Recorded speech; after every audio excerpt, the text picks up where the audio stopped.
Shoot! No, whatever.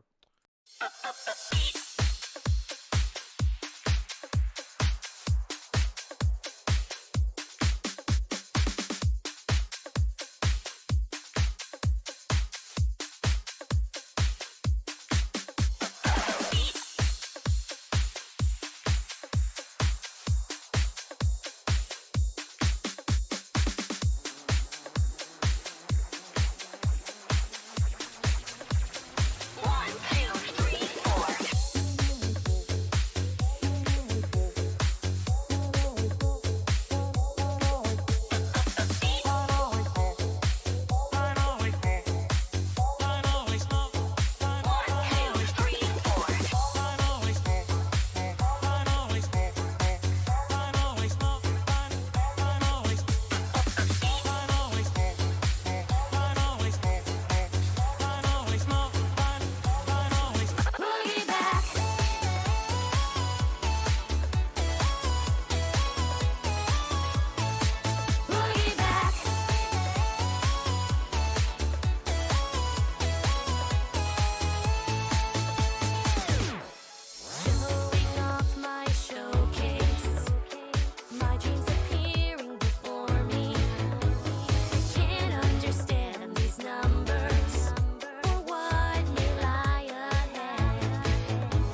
Hey, everybody!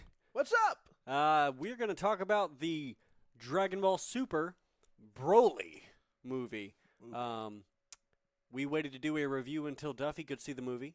Thank you. Because I didn't want to edit a spoiler. Yeah, he could review. not have handled that. He didn't want me to talk about the movie at all. He's like, "Why did you say that? That's a spoiler. What? Why would you talk about that?" Why would you tell me that Goku's in the movie? Like, I didn't know that. There's no reason to think that. It's like, oh, this movie's about the Saiyans. Yeah, but why are you telling me that like nobody else is in it? That's Man, there were a lot of people missing in this movie. There were a lot of people, but I'm okay with it because it was about the Saiyans. It was. It was really, really about them. We got a lot of nice background. Okay, so we're gonna start off. Let's say 5 minutes here of no spoilers. Yeah. We'll just talk about overall how we enjoyed the movie, and then we can get into spoiler territory. Hey there, Ader. Good to see you. Good to see you here. It's been a while. What's up? So you got to see it like a month ago. Yeah. Yeah. You haven't seen it yet again. I have not seen it again. I was gonna go see it yesterday, but I had some crazy stuff happen and I couldn't go. Yeah. I don't think it's even in the theaters anymore. It is. It is? It is because it's actually okay. So I told you it was only being for 2 days. Yeah. The Simpsonville theater only has it for 2 days, but the Woodruff one has it for like a week. Oh, fantastic! So you still get to see it. Fantastic. It'd be great. How long does it usually take for anime movies like this that start in theaters to go to? They're like, not video? I don't know, but they normally don't stay in theaters for very long. Right. But Right. considering that Dragon Ball Super Broly is now the #1 movie in America, #1. I can really see them extending it. That'd be nice Because it's making money. Money. So when I was in the theater, oh no, I think I'm not going to spoil the territory. So, but there were a lot of people in that theater. 2 p.m. on a Wednesday. I did not expect many people there, but there were a ton of people there, like taking off of work to go see this movie. Oh yeah, it's big. It's a big deal. Big deal. I really am impressed with the overall movie. If you watch my review with Jack's Blade, you will remember that this is a movie that breathed new life into the series for me in general. I really feel like they managed to capture what it was to be Dragon Ball as a whole. They took the good stuff from old Dragon Ball, they took the good stuff from Z, and they took the good stuff from Super, and they made it fit together, and it was fantastic. Yeah, it didn't feel like they were trying to become something different. It felt like they were trying to go back to their roots without losing everything they'd worked for all And these decades. they did a great job. So, I really have to hand it to them. Excellent job. So bravo to Toei and Akira Toriyama for making a fantastic movie. I've said this to Steven a few times as someone who's very new to Dragon Ball. I don't think that it works on paper, but somehow they still managed to make something that we all love. And now they've made something that really did work. So great. Hey, Storyman, Aniko, good to see you guys. I know I'm saying you can't stay long, Storyman, but good to see you here. You know that's Isaac, right? Yeah, but Okay. I don't. Now you've outed his identity. Him. I've You've outed his identity, and now everyone's going to want to find him and track him down. and then get his autograph. And get his autograph. You're a story man. I've heard of you. I've heard of you. Heard stories of you. I've heard stories, man.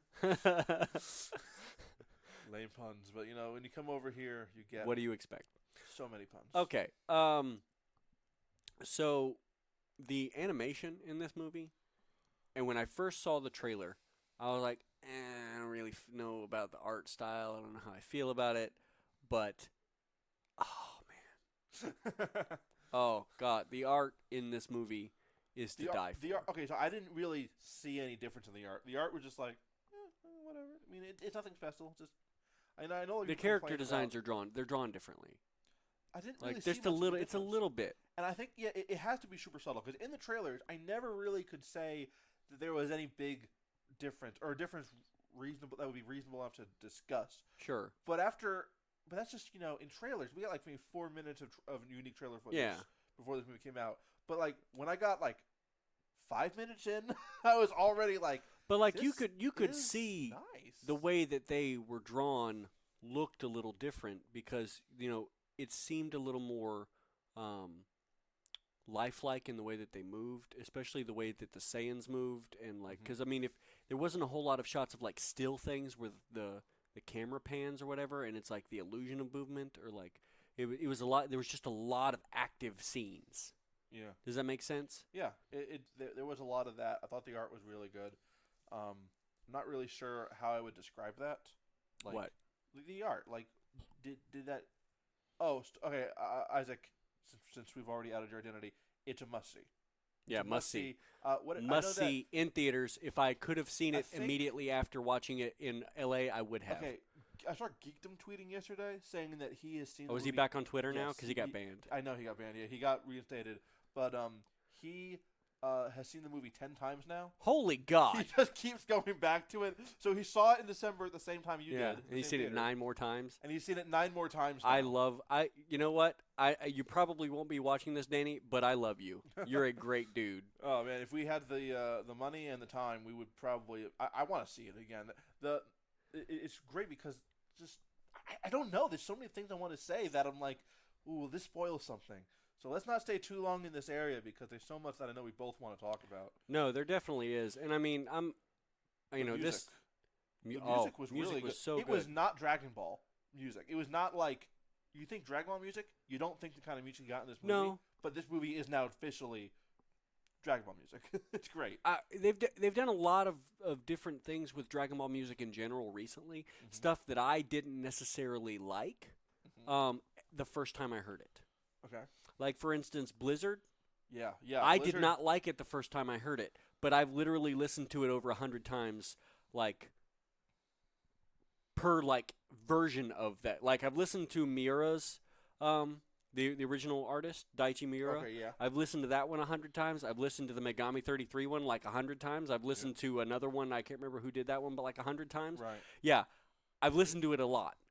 It- I love that it's- song. It's a great song, and it doesn't play until the end credits of this movie, but it was worth the wait. Yeah. But I mean, we've heard it so many times now because we just love that song that listening to it in theaters was great. And I was thinking to myself, Lindsay and I saw the movie together on the first showing that came out here, and the credits start to roll, and I told Lindsay, it's like, I know it's not a Marvel movie, but I really want to stay throughout the credits. Listen to the music. Oh, look I at the did. names. I stayed throughout the We whole just stayed. credits. Who knows? I mean, maybe they wanted to pull a Marvel and just be like, here comes, Goku walks back into his house, the lights are off, and then Galactic Patrolman, what's his Jocko name? shows up. Shows up. He's like, Goku, I hate you. I wanted to talk to you about starting a team. About Space Cop. About the Space Cop about arc. being a I space want to cop. talk to you about the Space Cop arc. Yep, that is my new headcanon. That needed to happen afterwards. Yeah. I want to talk to you about the space cop arc. That'd be great. buddy cop series. Goku and Vegeta. Jocko is the Nick Fury of this of this universe now. I mean, you think it'd be Supreme Kai, but that guy doesn't do anything right. Yeah, no. Shin has no idea what's going on at any given point. He doesn't. He doesn't at all. But unless we have anything else to talk about, not Yeah. spoilery. Shoot, I do. That's not I mean, like we're spoilery? still talking about music. Like, Oh yeah, sure, go for it. like the weird. Duffy and I were talking about this during our workout this morning. We were talking about the chanting thing that was going on during the couple times that they were fighting. And then when I first heard it, I was like, it's a little weird sounding. And then my buddy who saw it in Japan was like, yeah, it sounds a little. I'm not sure that I liked it so much. But now that I think about it, Duffy made a really good point. It sounds like something that would be very Saiyan-like. And that makes sense because I don't feel like the Saiyans would have a very evolved sense of Yeah, they're not music. gonna have like culture or anything like that. Yeah. That's a cultural thing. But the during the battles, like there were a couple of times where you had during the battle, you like this chanting like Kakarot, Roly, Roly, and it sounded like tribal war chants. And when you see this might be like minor teeny beaty spoilers, but maybe even not if you've seen any Dragon Ball Z that took place on Planet Vegeta. The Saiyans live in like tribal, they've got like a tribal setting. technology thing. Like they've got advanced space technology, but the low class warriors, they're all here in these tribal little huts and stuff. Yeah, they That's live. just what their culture. They live very close culture to was. like base level society. Yeah. They don't have art. See, Isaac. They don't have art. They don't have music. They don't have literature. No. They are a warrior culture at their absolute core. Yeah. So I think the music made sense, and it was cool because it was just different. It wasn't the same, Toei music that we get with all the battles. I mean, granted, they've been doing different things, like the Ultimate Battle song that they do, like "Ka Ka Ka." Yeah, Kenshi yeah, does yeah, it. yeah. That's definitely different. They've been experimenting, and good on Toei for experimenting, because when you've got a show going on for decades now, Yeah, it's since just easy to get into a 1986, routine. it's very easy to just do what works and not experiment. And So that's good something on that I'm them. very pleased about in general is that they're able to bring back the old stuff and talk about things that were literally at the beginning of the series with the Saiyans and retcon some stuff and it not feel like, oh, that's a huge retcon, because it's like, no, it feels like an explanation of like, yeah, that's what I wanted to hear from the beginning. Like I want to see this, and things make more sense now. Yes. It's not like they had to explain away some stuff. It's just like, oh, now we have the full story. Yeah. Yeah. Everything really made sense in the end. I was very happy with that. We were talking the same thing about Frieza. Mm-hmm. We felt like, that. You know what? We'll probably save that a little bit for. Yeah, we don't want to go into anything that's too spoilery there. We can probably move on if you're ready, because Yep. So we can move on into spoiler territory here. This is your spoiler warning, yes, so brought to you by Bang Bang. Energy, but not really, because because they don't pay us anything. they don't pay us anything. We keep saying that. Eventually, they're going to pay us. Maybe. Or maybe they'll just be happy that we keep doing this for free. It's We'll probably stop. we should Stop name No, dropping we'll them. just do it all the time, and then eventually we'll stop, and then be like, why did they stop? Okay, we've given you enough time to Because get out they- of here because they for the care. spoilers, so it's spoiler time now. That's it. Don't read. You can't Sorry, read. I was checking to see. So there's a little black box up in the corner there. That's supposed to be like the chat box is not showing up, but whatever, it's fine. YouTube keeps this stuff on YouTube nowadays. That's okay. All right, so from the spoiler-wise, let's start from the beginning. The beginning. They open with the Saiyans, which is great. I got a real strong look. I know that like there's a lot of Superman vibes going on here, Oh yeah, but they did it But it's- different. It's not. and really, I liked this better than most Superman origin stories anyway, because they Yeah. definitely Supermaned it up a little bit in some areas, but it's also was just a little bit more, I don't know, interesting, well thought out. Sure. So we started off. We got the Frieza's force, or rather, the Cold Force. The Cold Force. Flying into Planet Vegeta. One of the ships knocks over some part of a building, and a Saiyan yells up, "Watch where you're flying!" I was thinking, do these guys not know who they are? Because I was under the impression. So when you look at the trailers, we had a scene where King Cold says, "The Saiyans will serve my son Frieza, and obey his every." I thought when I saw that scene in the trailer that this was King Cold who was like giving this planet to Frieza. Like This it was like- their this first was, like, introduction. Their first introduction to the Saiyans. No, The but they Saiyans have an no idea who established they are. relationship. Yeah, they know what they're talking about. They know who each other are. King Vegeta and King Cold have clearly, met before. Yeah, and I worked feel together. like it's been a very long relationship between King Cold and King Vegeta, Yeah, because they know each other, they know stuff, and I feel like King Vegeta is actually really comfortable with King Cold. I feel like King Cold is a much shrewder businessman than Frieza is. Yeah. I don't think King Cold ruled on fear. I mean, no, I'm sure I there think was he did. some- There's obviously I will kill definitely, you. I could kill you. I could kill you if I wanted to. Do that, but King Cold was more of a he's a level-headed king. He's evil, but he's not psycho. Yeah. Frieza is psycho. And Yeah, King Frieza's Cold even straight up recognizes psycho. that. King Cold straight up says, my son is not as all put together as I am. So Yeah. you better watch yourself. And King Vegeta asks, does this mean? King Cold's like, no, anything's changing? No, nothing's changing. Things are just getting worse for you guys. Have fun!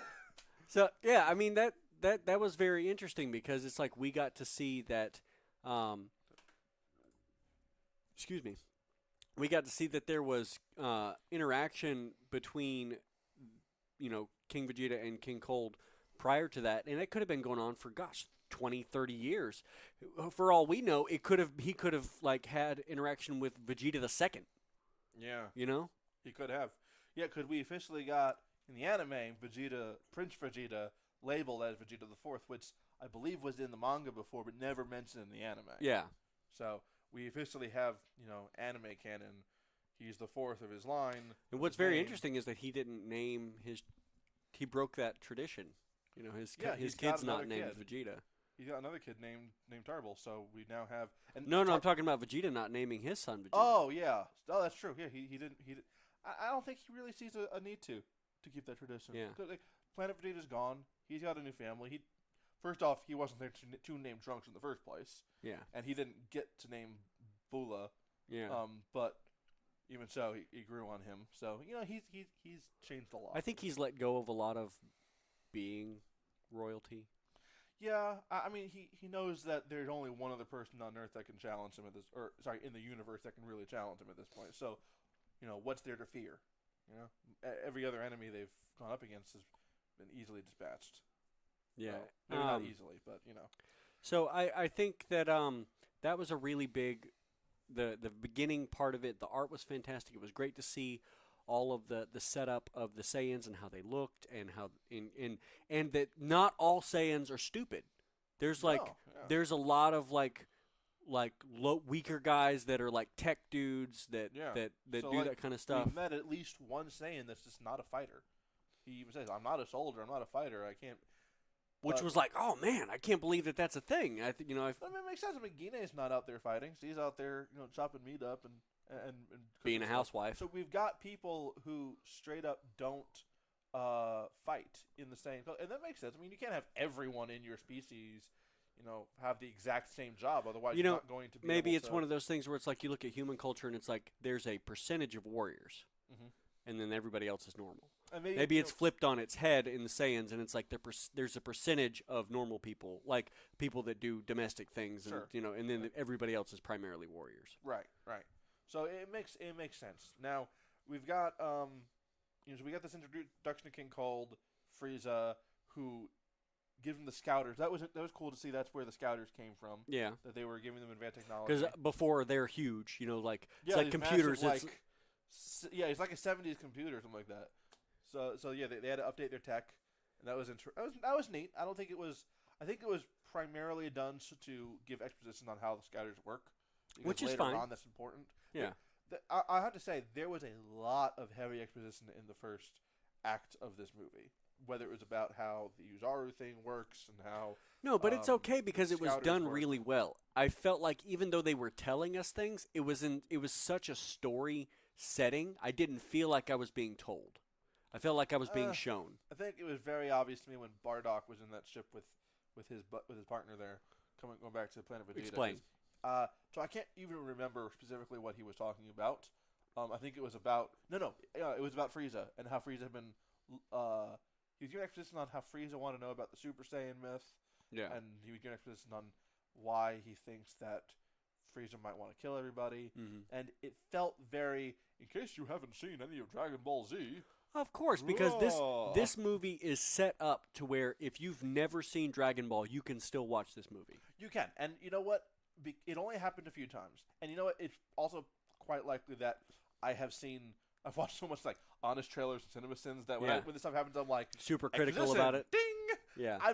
It didn't ruin the movie. I don't want anyone to think that I think that was terrible. I just think there are better ways to explain this stuff without having to go into exposition mode.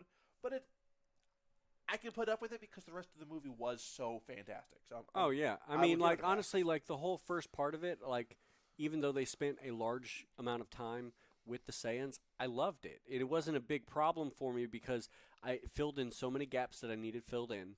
And then once they did the transition to the new stuff, which mind you was really cool because they did it with a timeline and manga stills and whatnot. Well, let's not go into that just yet because we got stuff in order here. Oh, okay. So so we can rush through it if you want. No, you're fine. So we start with Broly, and when the trailers came out, they said 3 Saiyans born around the same time. It made you wonder: are they trying to retcon this and say they're all about the same age? No, that's not the case at all. No, it's a gap in time.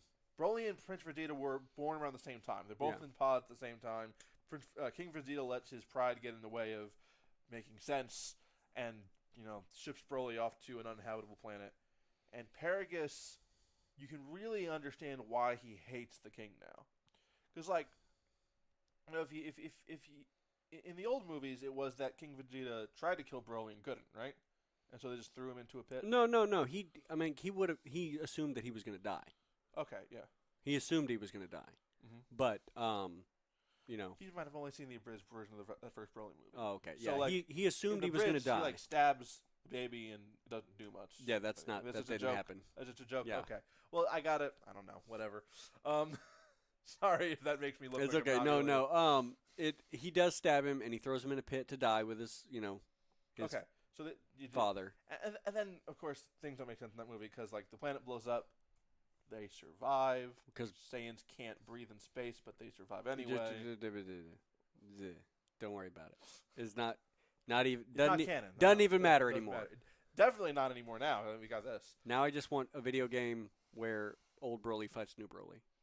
It's like story mode where it's like I mean, I'm sure that they'll put. I'm sure they're it'll be going to there. put out like Fighters DLC, Yeah. new Broly, old Broly, and just see those two clash because that'd be great. What's the Even though difference? new Broly could like smoosh Smoosh old old Broly, Broly you with think two so? fingers. Okay. It'd be like that scene with the ship where he's like Oh yeah. So Paragus flies after him, steals a ship. Someone winds up getting stuck along with him. That's when we get to really confirm that hey, we've got Saiyans here that don't fight. mm-hmm. And I don't understand how Paragus was 2 days behind Broly. When they catch up with that pod, it's like, oh, he landed here 2 days ago. Maybe But it was did- about the speed of the ships, Oh, well, I guess. I mean, I don't really. That seems a little bit of a technical answer, but I mean, I can. Put No, up I with mean, it. of Doesn't course. make- I mean, like if somebody gets into a ship that's like, like a plasma drive ship, and then I try to chase them in a rocket, I'm several weeks behind them. Okay. Is plasma drive a real thing? Yes, Okay, cool. but it's not functional currently. So Oh, well, whatever. So we get to see that planet. Broly is already kicking butt, like all over the planet. yeah, And they talk. Okay, so they talk about that he might have turned into a Uzaru yes, to deal with that stuff, but I don't know. I don't know that he did. I sort of feel like that was the first inclination that was their explanation of it, but I feel like that was our first hint from the outside that Broly was super strong. Like he like got attacked by these creatures and then went nuts and slaughtered them. You don't think that he turned into a grade? I don't know that he did. No. Because first off, there's already a giant moon up there. Paragus tells the other guy, Sure, he's like, sure. don't look at it too long, otherwise he'll transform. And that not only is he kind of a soldier, he's never been in grade 8 form. I think that's incredible. Mm-hmm. That how can you not do that? Like your whole species can. Does your planet not have a moon? No, it does. It only comes out like once every 7 years or something like that. Oh, okay. So if you don't want to, you just don't look at it. I Yeah, guess. I'm sure that the majority on Planet Vegeta itself, I'm sure that they just tell people, if you are not able to control yourself in your Uzaru form, Don't please do not look, or we Or will we'll kill you. and not warn you at all because you are an idiot. We told you not to, You had your warning. So yeah, we because you have- definitely don't want 100,000 giant monsters rampaging over a planet. No, you don't. That would be a bad idea. So Broly, I don't know why. So why do you think that's not what happened? I just feel like it was like a literary foreshadowing that Broly was more than he seems. Because obviously Paragus knows that he's strong, Yes. but I think that was a foreshadowing of him. His strength when they found him on that planet was greater than the non-soldier that was with him. Sure, So he was already greater than an adult. So we know he's strong. but what I'm saying is that I think that's foreshadowing to him being greater than his father realizes. Because even when he fights Vegeta later, and Frieza asks, "Is this the extent of your power?" He's like, "Yes, it is." And then he gets surprised. Right. So, okay, I don't think it makes. I mean, I could go either way. yeah, It could go either way. That's my personal belief about the So situation. when they landed on that big monster, one of the species that in the pits or whatever. yeah, the green fur, I thought when they landed in that thing and they were in the fur, I thought they were standing on top of Broly. I thought like he was in a grade 8 form. He had green fur because of that Oh, laser okay, super gotcha. thing, and I thought that this was actually Broly, and especially when we start moving, and it was like, oh, here's Broly, and no, that wasn't Broly. That was something else. Although the face was pretty similar to Uzaru's face, like the snout and everything. Gotcha. So I was genuinely confused. I didn't know if this was Broly and his Grade 8 form is just really freaking weird or what. But No, I didn't think that. Okay. It's definitely a weird planet. The stuff on there, it's honestly surprising that Broly is as strong as he is, because Broly is naturally that strong. He had some training. He had some stuff that made him stronger, but there's nothing on that planet that is remotely powerful enough to have a training effect to get him on the level that he's in that movie. Right. He's just that much of a genius. Okay, yeah. He's just naturally that gifted in power, which is amazing. Because if he had been raised as a Saiyan, and he had been allowed to live, then he would have destroyed Frieza. Oh yeah, he like would have. There wouldn't have that. been much of a Now, problem. mind you, if he had not been sent off to another planet, he would have died like all the other Saiyans. Yeah, which is pretty fair. It makes sense to have all the surviving Saiyans just not have been on planet, as opposed to the previous movie. So we finish up Broly's little prologue. We had 2.5 prologues to go through before we even got to present day. 2.5. Vegeta doesn't get as much attention. Well, I mean, I guess if you merge King Vegeta and Prince Vegeta's stories together, you probably get 3. But then we get to see Bardock, and this is 5 years after Broly, crackling on that planet. Yeah. So, isometrics work out. Oh. Hi, Todd. I mean, that's a thing. Isometrics are a thing. They I don't know what the exist. context of this is, but There we go. So Broly is on that planet for 5 years, and after those 5 years are up, we get the Frieza Force calls all of the Saiyans from all around the universe to come back to planet Vegeta.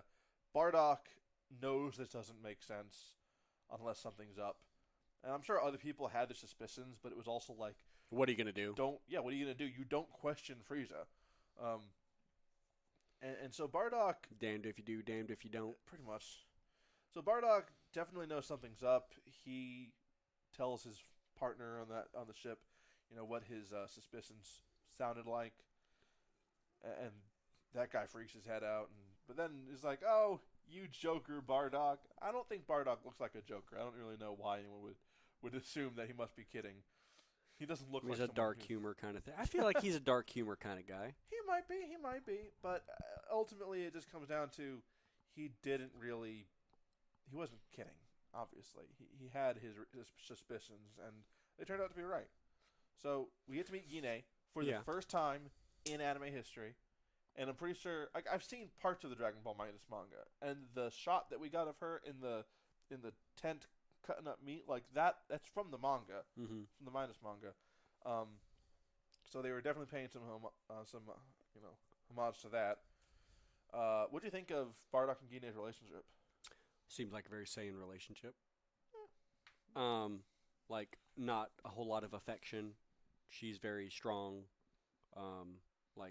She ran up and she gave him a hug as soon as she saw him. Yeah. She was excited to see him. Yeah. I mean, obviously that, but I don't feel like there was a lot of, it's not like a human relationship where.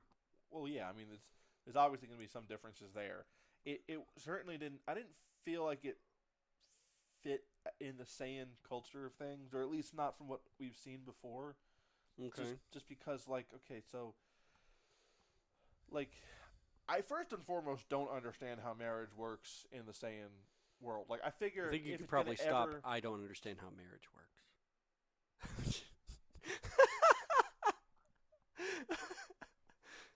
We're I don't both understand- married. It's okay. No, it's like I can totally see marriage being important for the royal Vegeta family, but I don't see why it would make any sense for anyone else down there. Their only real purpose is to make more warriors so they can go conquer more planets. But regardless of how that really works, Well, it seems like they got- also kind of removed the children from the parents no, I don't think so. to to put in these pods for like additional incubation. Right. Okay, so they're definitely doing that, and you could name any number of reasons why that might be. Maybe it's kind of, important just biologically for these kids to do that. Maybe it's to make them stronger. Well, no, But I think what it is I think because, what they probably do is they put them through a lot of physical effort, and they put them in there to like Zenkai them repeatedly. Oh, it's like they're healing pods. Yeah.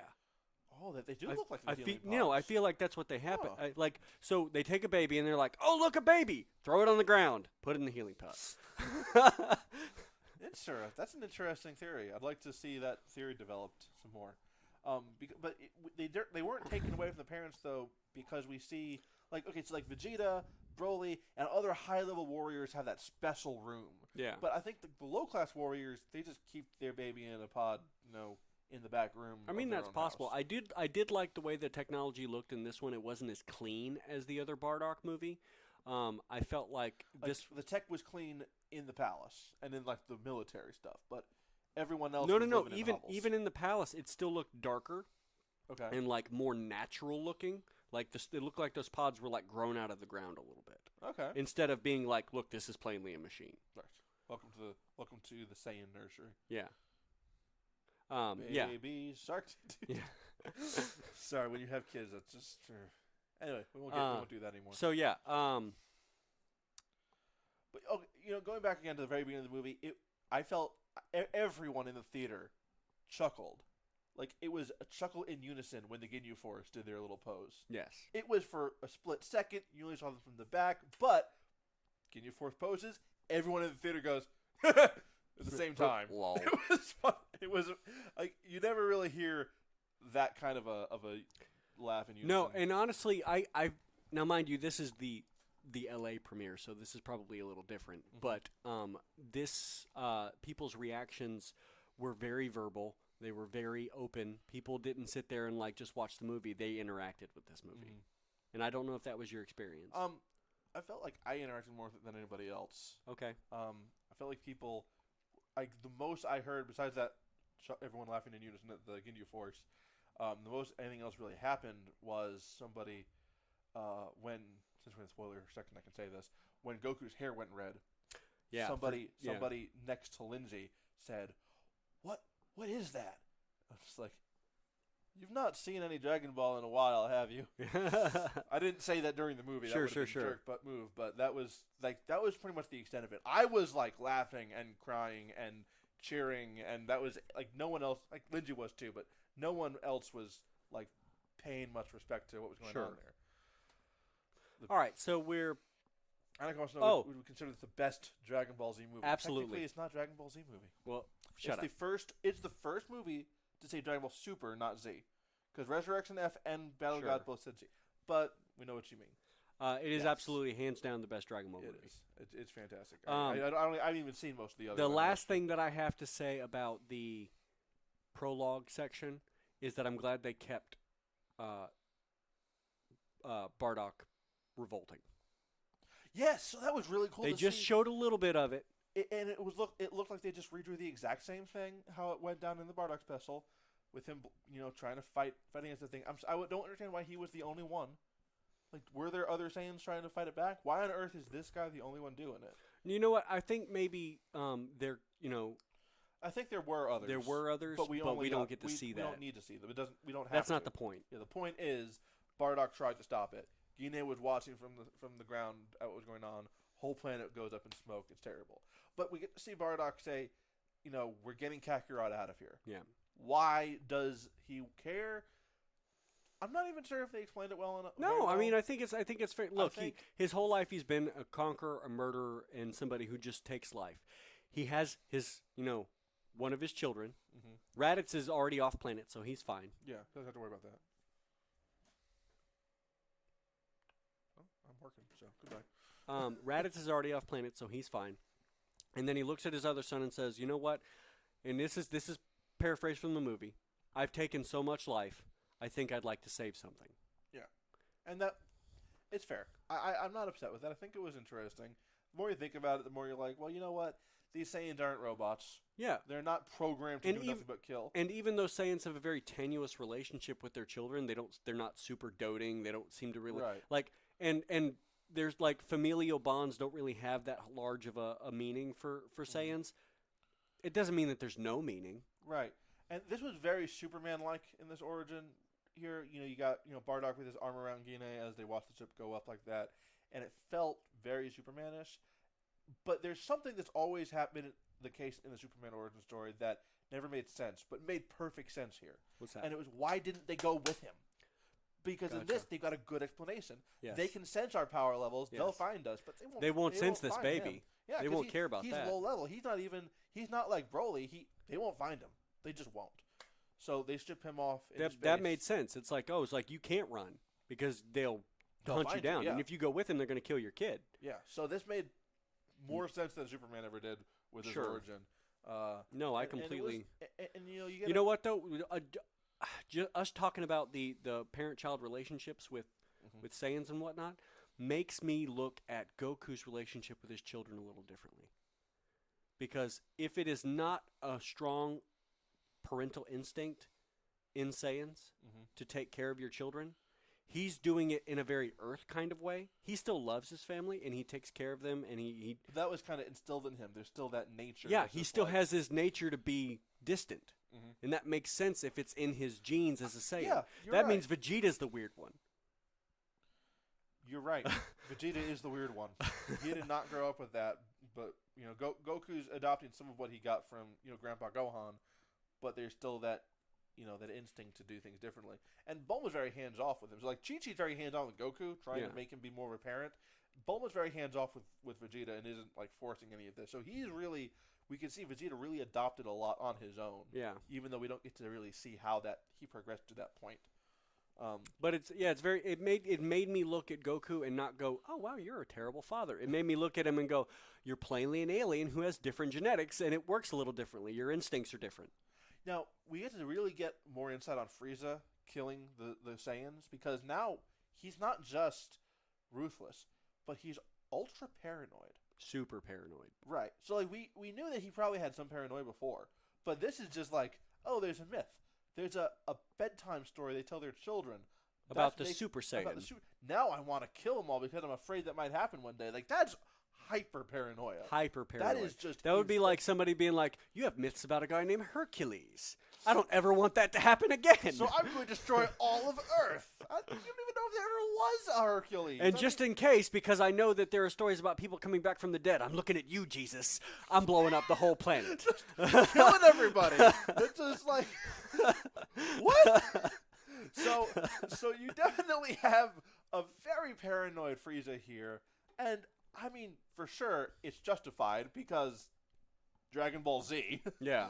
But it's very interesting because we get to see Frieza is straight up petty and Frieza is straight up paranoid. Yeah, Those that makes sense based on, the more we learn about Frieza, the more we realize that since he's so strong from the beginning, he doesn't really have much of a moral understanding about things, because if there's ever a struggle with someone, he's not afraid of them, killing him or hurting him. If he wants something, he just gets it. And call it a retcon or call it them just plainly stating something that was kind of implied before. But it really does fit with what we've seen before because, Frieza hears there are Dragon Balls that can grant any wish. Well, I'm plainly the strongest in the universe, but what if I die one day? No, I need to be immortal right now. And so, like, that paranoia is just, like, it drives almost every action of his. Yeah, he's super paranoid. And which was very, what's interesting, though? I feel like he's actually developed mentally. And what's fantastic about that is that it plays in with how like moral development actually operates. He met someone who is as strong as he was who can kill him, and so that's where his moral development came from. Mm-hmm. It's not entirely self-serving. His emotional development came that way because when given the opportunity to wish for immortality again, he says, "No, I don't think I'm going to do that." Yeah, and he has reasons for it. He's been to hell. He's got reasons for not wanting something that be that, that lasts forever. Grand. Yeah, seriously. He's tasted eternity. Which honestly makes me a little feel a little weird about that because wouldn't it make sense to be immortal so you don't have to go to hell again? Yeah, because there's no way he's getting out of He's that. not going to repent. No. And Because him repenting would just mean that his soul would be cleansed and he would be reincarnated. But, you know, it might not make sense. But I then also again, thought it he's was funny also a that little each off. planet seems to have its own hell. Yeah. Well, I mean, wasn't that already like established in Dragon Ball Super? Sure, but the fact that he was like, Earth's hell is terrible. Oh Like- yeah. Well, who knows what the other ones are like? Yeah. But I mean, I thought that was specifically his hell though, because like this is what's going. No, but he towards references that it's Earth's hell. Earth's hell. I know. Yeah. I know he says that, but I mean, I suppose there's Earth's hell, and Earth's hell just has like different rooms. Yeah. You know. All right, Fraser. This is welcome to Earth's hell. You are in room 207. You report there and hop in your little cocoon. Parade starts at 9 a.m. sharp. And goes forever. So, it's fantastic. So we get to see the destruction of Planet Vegeta, and then we cut to a very abruptly cut to a random planet, who knows where, and we see the greatest Dragon Ball Z character of all time, Nappa, with hair. Yes. I wonder how that works because like did he just like can full-blooded Saiyans cut their hair? They can cut it. So did he just like decide to start going bald? So I don't know if it's a case of if you cut it, it never grows again, or if you cut it, if it'll only grow back to what it was. The same thing. Yeah. Who knows? But he might have decided to cut his hair at some point, just because his hair Maybe looked it strange. got blown off. You know, I don't know. Who Maybe knows? that's a toupee. Maybe he's always been bald, and that's just like insecure. Prince Vegeta, do you think I look good in this toupee? I don't care, Nappa. Go away. But you know what though? He Like, didn't say he hates it. you know, we got to see that interaction. You know, Vegeta doesn't care so much about the fact that everybody's He dead. doesn't care about his Raditz father. doesn't care about it. Yeah, Goku doesn't care. Sorry, Vegeta doesn't care about Tarbal. The first thing he says is, "I'm never gonna be king now." He doesn't care about his people or his family or anyone. He just so much for that king role. But I think that makes very sense, like a lot of sense with the way that the Saiyans operate, because they're very self-centered. Especially with what we learned about Vegeta in Dragon Ball Super.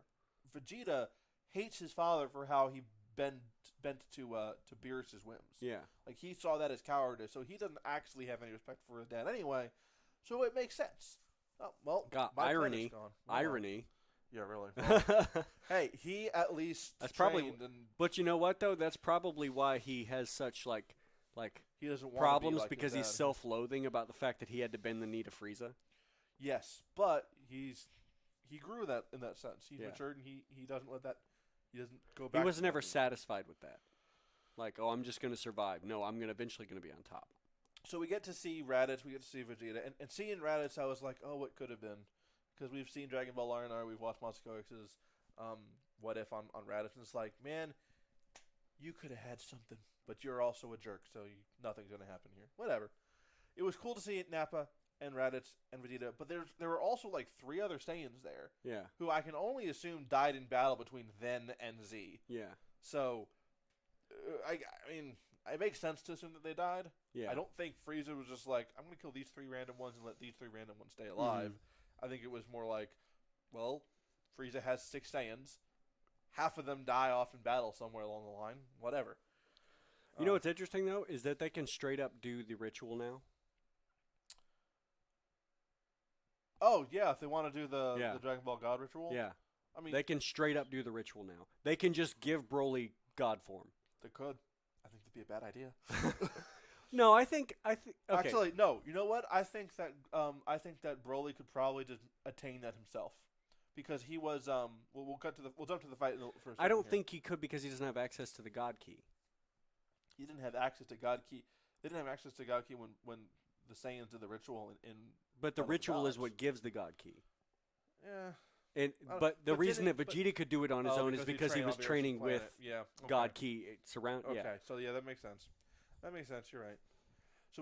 So the planet's destroyed. We see the last bit of the prologue is the kids, like drat. And Raditz apparently knows that Goku or Kakarot is not on the planet anymore. Yeah. Which means that there. But was that some gives him some time. understanding. That means there was some time between Kakarot being sent off into space. Yeah. And Frieza joining the planet. It didn't happen like the next Immediate. day. Yeah, it wasn't immediate. Because like Gine somehow got word to Raditz and be like, "Hi, sweetie, we just sent your brother Kakarot off to Earth." And then But then Bardock's in the background, like, what are you doing? But that also we gives send him to Earth so they don't find him. that also gives Raditz a way to find him. a Reddit to find him later. Yeah. Because and that lets also Frieza's like, wait, there's another Saiyan? You know what I mean? It explains that why Raditz knew where he was. And I honestly I would like a little bit of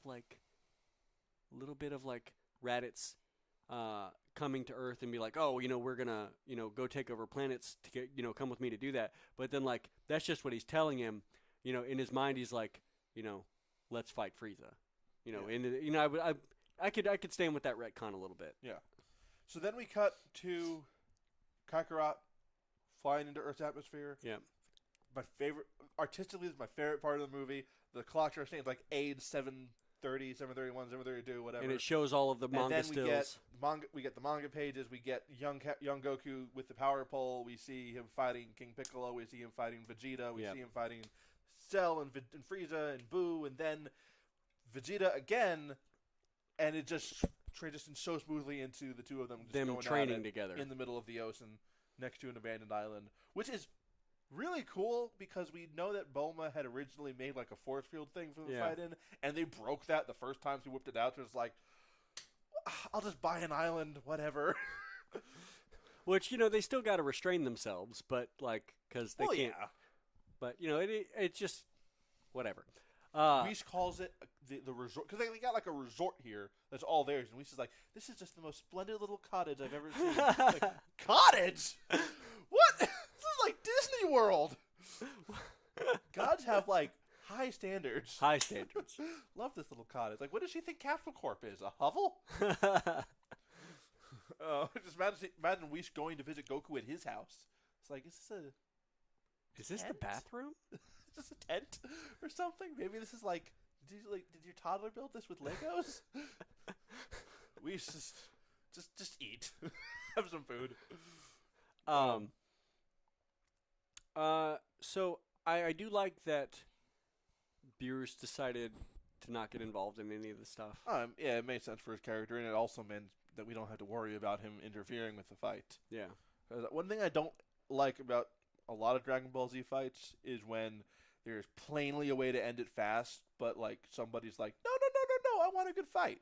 In this case, we have a way to plainly end it fast, but it makes sense. We already know Beerus doesn't like to involve Beerus, anyway. I think, has been around so long as the God of Destruction that he kind of accepts that he's a force of nature, and you're not going to make him do what he doesn't want to do. Yeah. So I think it was good to leave him behind, but we get Goten and Trunks for like all of 30 seconds. Yeah. Like calling Bulma on her Apple Watch, which was plainly an Apple Watch, and saying, "Hey, Mom, somebody broke in." How do you not have... We know that she's got security. We saw it in Battle of the Gods. She has like this super amazing security system just for storing the Dragon Balls. But in this case, she left them on her desk next to the Dragon Radar. It was the most obvious setup for a plot. It's like, oops. Like, again, I'll forgive this because it gave us a great movie. But still, Frieza had to send 2 low-level people, so it was like watching Team Rocket try and break in somewhere. Yes, which was great. Like, which was great. Falling off the rope, like knocking it's like, something over. Does that mean that Frieza is now the new Pilaf? No, Frieza. No, wouldn't that make him Giovanni? If we're calling the Team Rocket. Okay, that works. He's Giovanni. So like, it makes sense. He's got that that respect and the whole army working for him. Pilaf only ever had Mai and Shu and maybe a couple other a couple others that we never see on screen. But it's like the Dragon Balls are right there and the radars are right there. You somehow knocked over everything in this room. They were literally whatever. They get them, they fly off looking for the 7th one. And so they're like, oh, Frieza. Almost die in the process of getting it. So how do you think there's a reason for Trunks to really know what Vegeta used to wear back in the day? What, like the Frieza armor with like the shoulder pads and I'm everything? sure he's seen it. Like, I don't think they have pictures on the mantle of like Vegeta trying to. No, but I mean there might be photos of that, or he might have told him about it, or he might Do you think Vegeta knew what a camera was back then? It's like Bulma like, what? What was that? Who knows? You want to see a picture? Ah! My soul! Amish Vegeta. Just take the hair and put it down on the chin. Well, we know they can grow beards. We do know that. We yes. do know they can grow beards. All right, just select copy. Let me go ahead and raise this barn like I raise my power level. It's great you can joke about Amish because they'll never see it online. Exactly. No, they might on Rumspringa. So On what? Rumspringa. What's it's that? what they go Oh, on when they before they accept the Amish church or They don't- whatever. Yeah, Like, if you're doing that, they're not going to care. Maybe. I don't know. they'll care when they go back. They'll care when they go back. But they can't do anything about it. Yeah. They're going to do. They're going to report us. Go to YouTube community guidelines. Report these people. You can't. You can't do that. We're invincible. We have the Dragon Balls. We wish for immortality. Okay. YouTube immortality. That's what I would do if I had the Dragon Balls. That's a terrible wish. I know.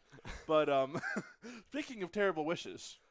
Grow 5 inches? So, not just that. No, not so inches, centimeters. So That's remember, less. Yeah, but remember, so they get in the ship. They're going to go try and track down these villains.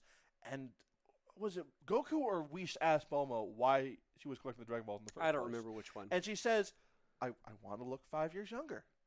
And I think it's perfect, especially since Frieza's wish was to grow 5 centimeters taller. Because originally in Dragon Ball, if you look at the manga, Bulma originally wanted to get these Dragon Balls to wish for strawberries. And then changed her mind to wish for a boyfriend.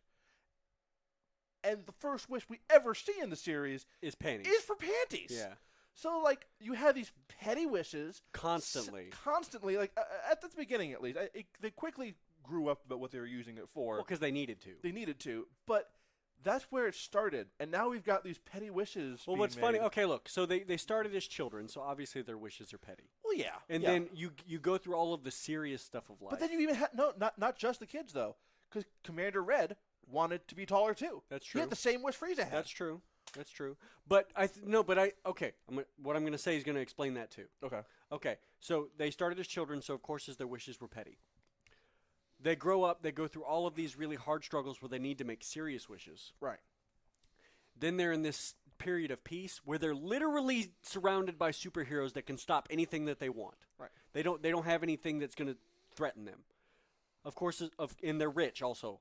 So of course now their wishes are going to be petty again Because, yeah, they don't have because to worry about they it. can't pay to be 5 years younger.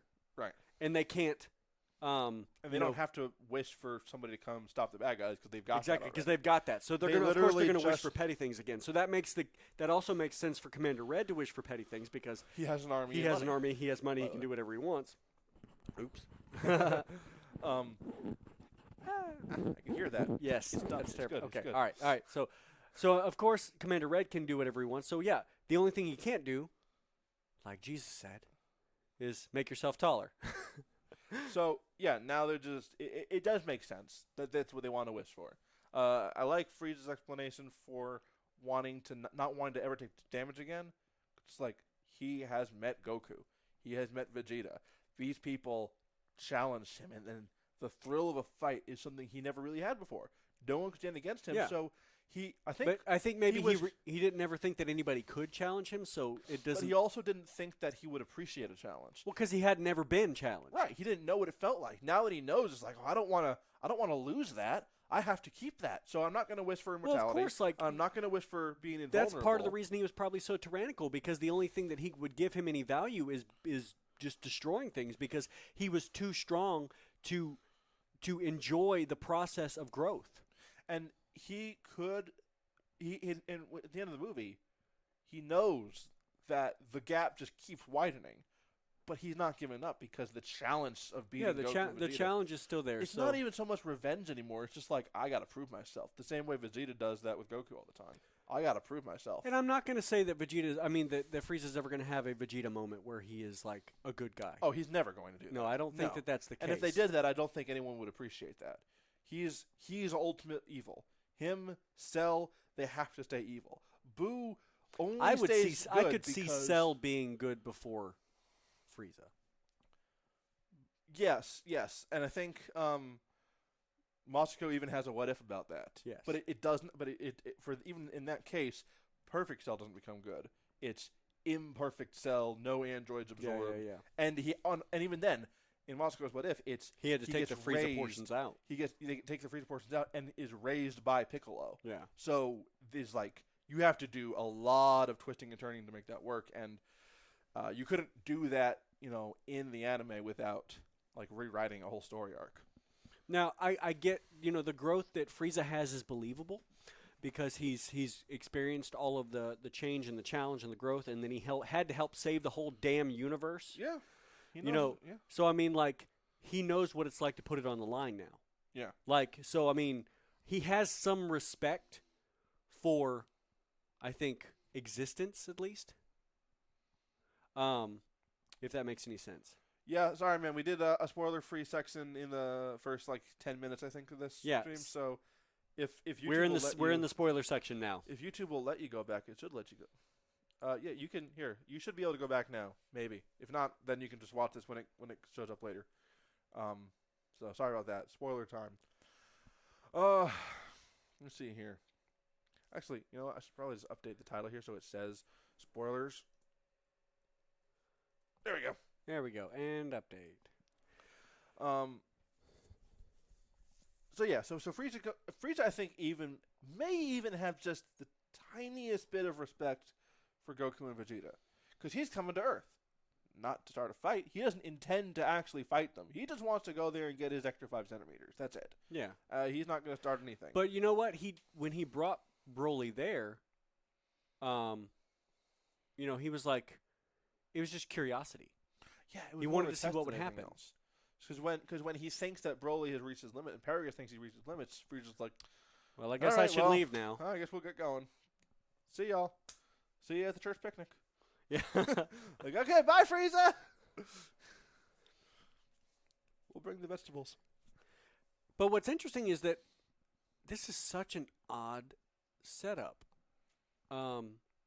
Because you start, okay, I guess let's take a little bit step back. So you have them find Broly and Paragus because they're trying to rebuild the Frieza Force.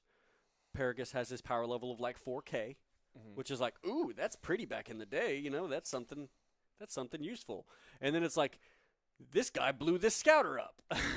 Okay, I want to say this. This is just a what if thing. I'd love to see this animated. Is that what if they didn't find Broly? Frieza would have gone to Earth with the 7 Dragon Balls, some of the dragon, and then Goku and Bulma and everyone would have showed up, and we would have had a little bit of a spat there.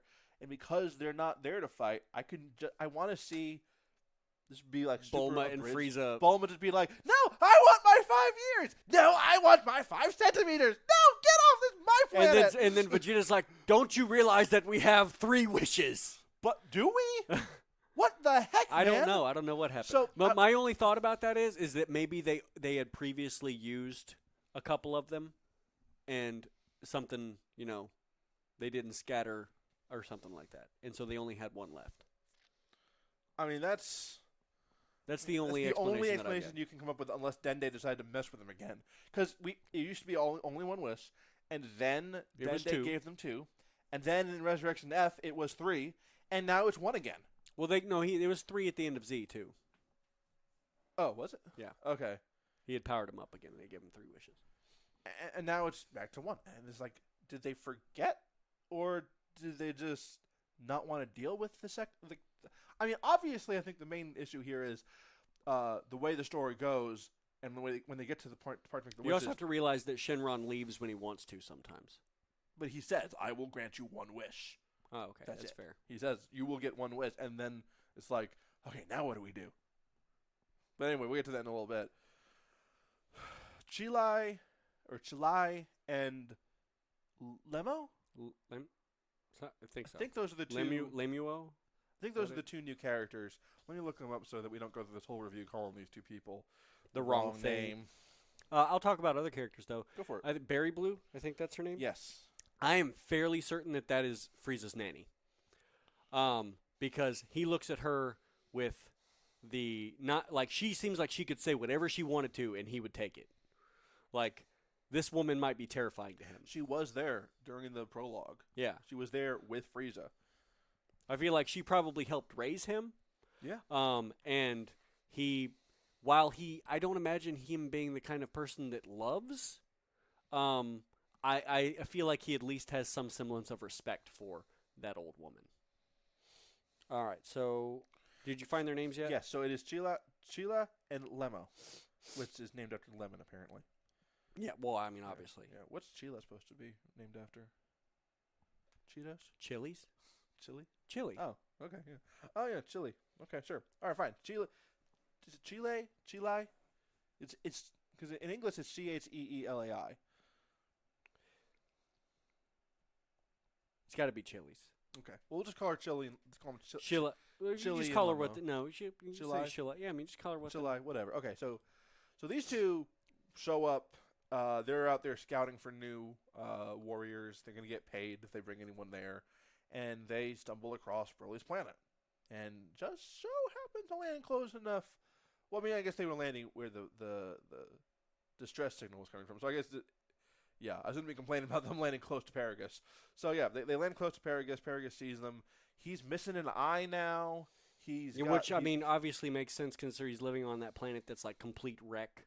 Oh no, of no, stuff. yeah. He's missing an eye. He's gone super gray. He's got scars on his body where they weren't before. He is battle damaged Paragus, old battle damaged Paragus, and so we get him running out to don't go. And man, got to worry about this guy. He's so worried that this is gonna be like the one and only chance to get off the planet. He's gonna miss it. Oh, I'm sure he's tired of being on that planet. How long has he course. been there? Like 30 years? 40. 41, years? I think I heard. Oh. Because remember, 5 years before Frieza blew up the planet. That's a long time. That's a very long time to be stuck there. Like, I'm sure he's crazy at this point. There's definitely some gonna be mental. Because I mean, like, they're both mentally unstable. But like Paragus at being least an adult has- and then being stranded, I feel like would drive you crazy. And then being a child and that's all you ever know. I'm like, he's like a feral child at this point. Yes, but he's also had Paragus to kind of rein him in, so he understands manners. For the life of me, don't understand why Paragus thought it was important to teach him how to be polite on that planet. Well, maybe it was just like polite to him. And you know what? It makes sense for him to teach him how to be polite because Otherwise, he'd always be in a rage. yeah, probably. it's like calm down, try to be chill about stuff. And I guess there's also something to be said about even though you're not in Trying to civilization establish anymore, some sort of trying normalcy. to yes, and also like you don't want to deal with a feral child all the time. You'd want him to respect you, and even if it's not going to mean anything in a social structure right now, Yeah. it's at least going to. And it provide allows you to with be a able to sense of communicate with normalcy. the only other person that you have access to. Yes, so it makes sense for that to happen. It's a little weird though that he understood use your manners, Broly, with Chilai.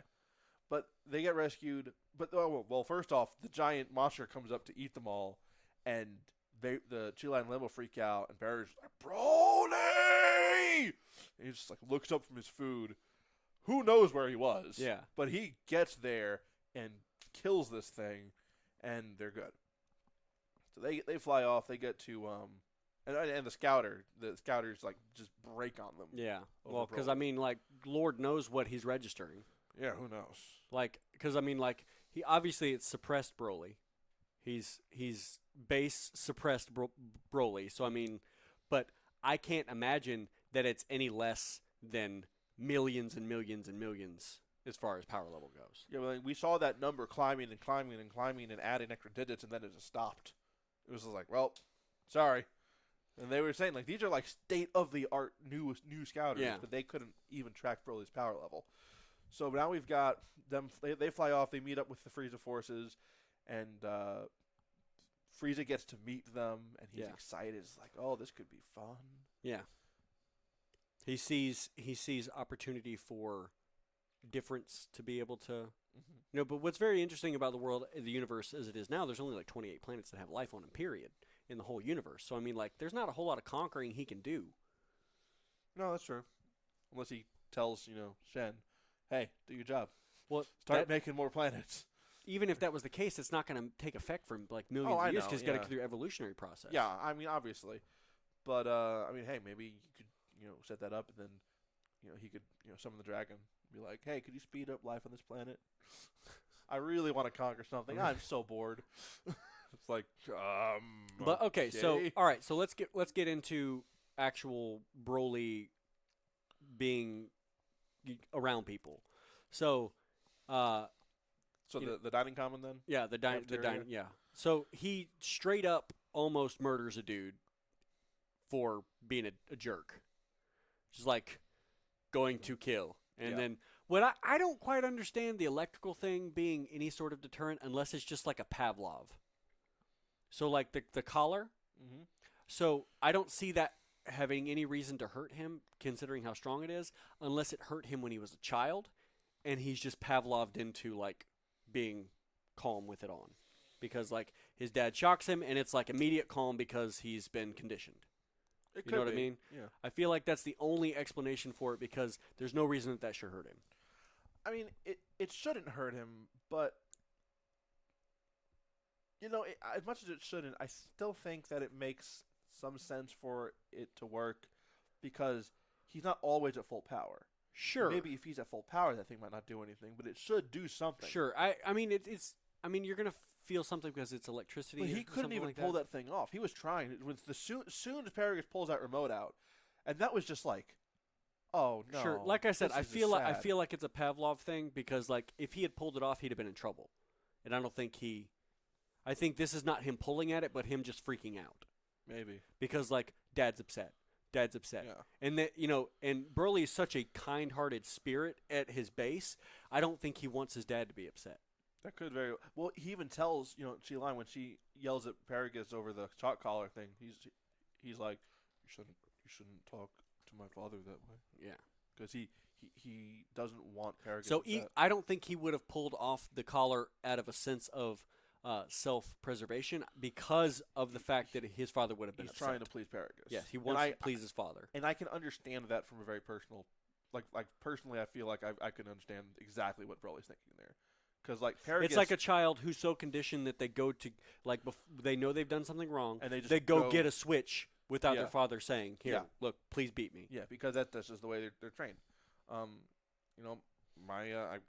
My uncle, the abusive uncle I lived with, if I had stayed with him for like the rest of my childhood up until like 18 or 19 or whatever, Yeah. I could have been very whipped the way Broly was. Yeah. And I feel really bad for the guy. And they did a good job making him empathetic without making Paragus look like the worst person ever. No, Because- because I mean, Paragus has his own reasons for being that controlling. Right. Like, you don't like he clearly cares about Broly because he flew after him. Yeah. He put himself in that position. Yeah. So there's definitely an element of I had to do this to survive. And when she like complains to him, he's like, you don't know what we've been through. Don't even pretend to know. And what we had to obviously, do to he's gone a survive. little crazy over that time, and he's Yeah. obsessed with vengeance. Yeah. And so that colors a lot of his relationship with Broly. But there's definitely an element of care there, and him thinking that the only way that he can first of all survive, and second of all get what he wants out of life, is to have this much control over Broly. Yeah. So you've got So the story element, the characters are really well thought out and developed. which is it feels like a first for Dragon Ball. I don't mean that in a bad way. Like I said, it doesn't work on paper, but Dragon Ball is still something that people cherish, and I love it. But it really feels like this is the first time that Akira Toriyama may have just sat down and thought, I need to make this perfect. And I think he pulled it off. The characters are really well thought out.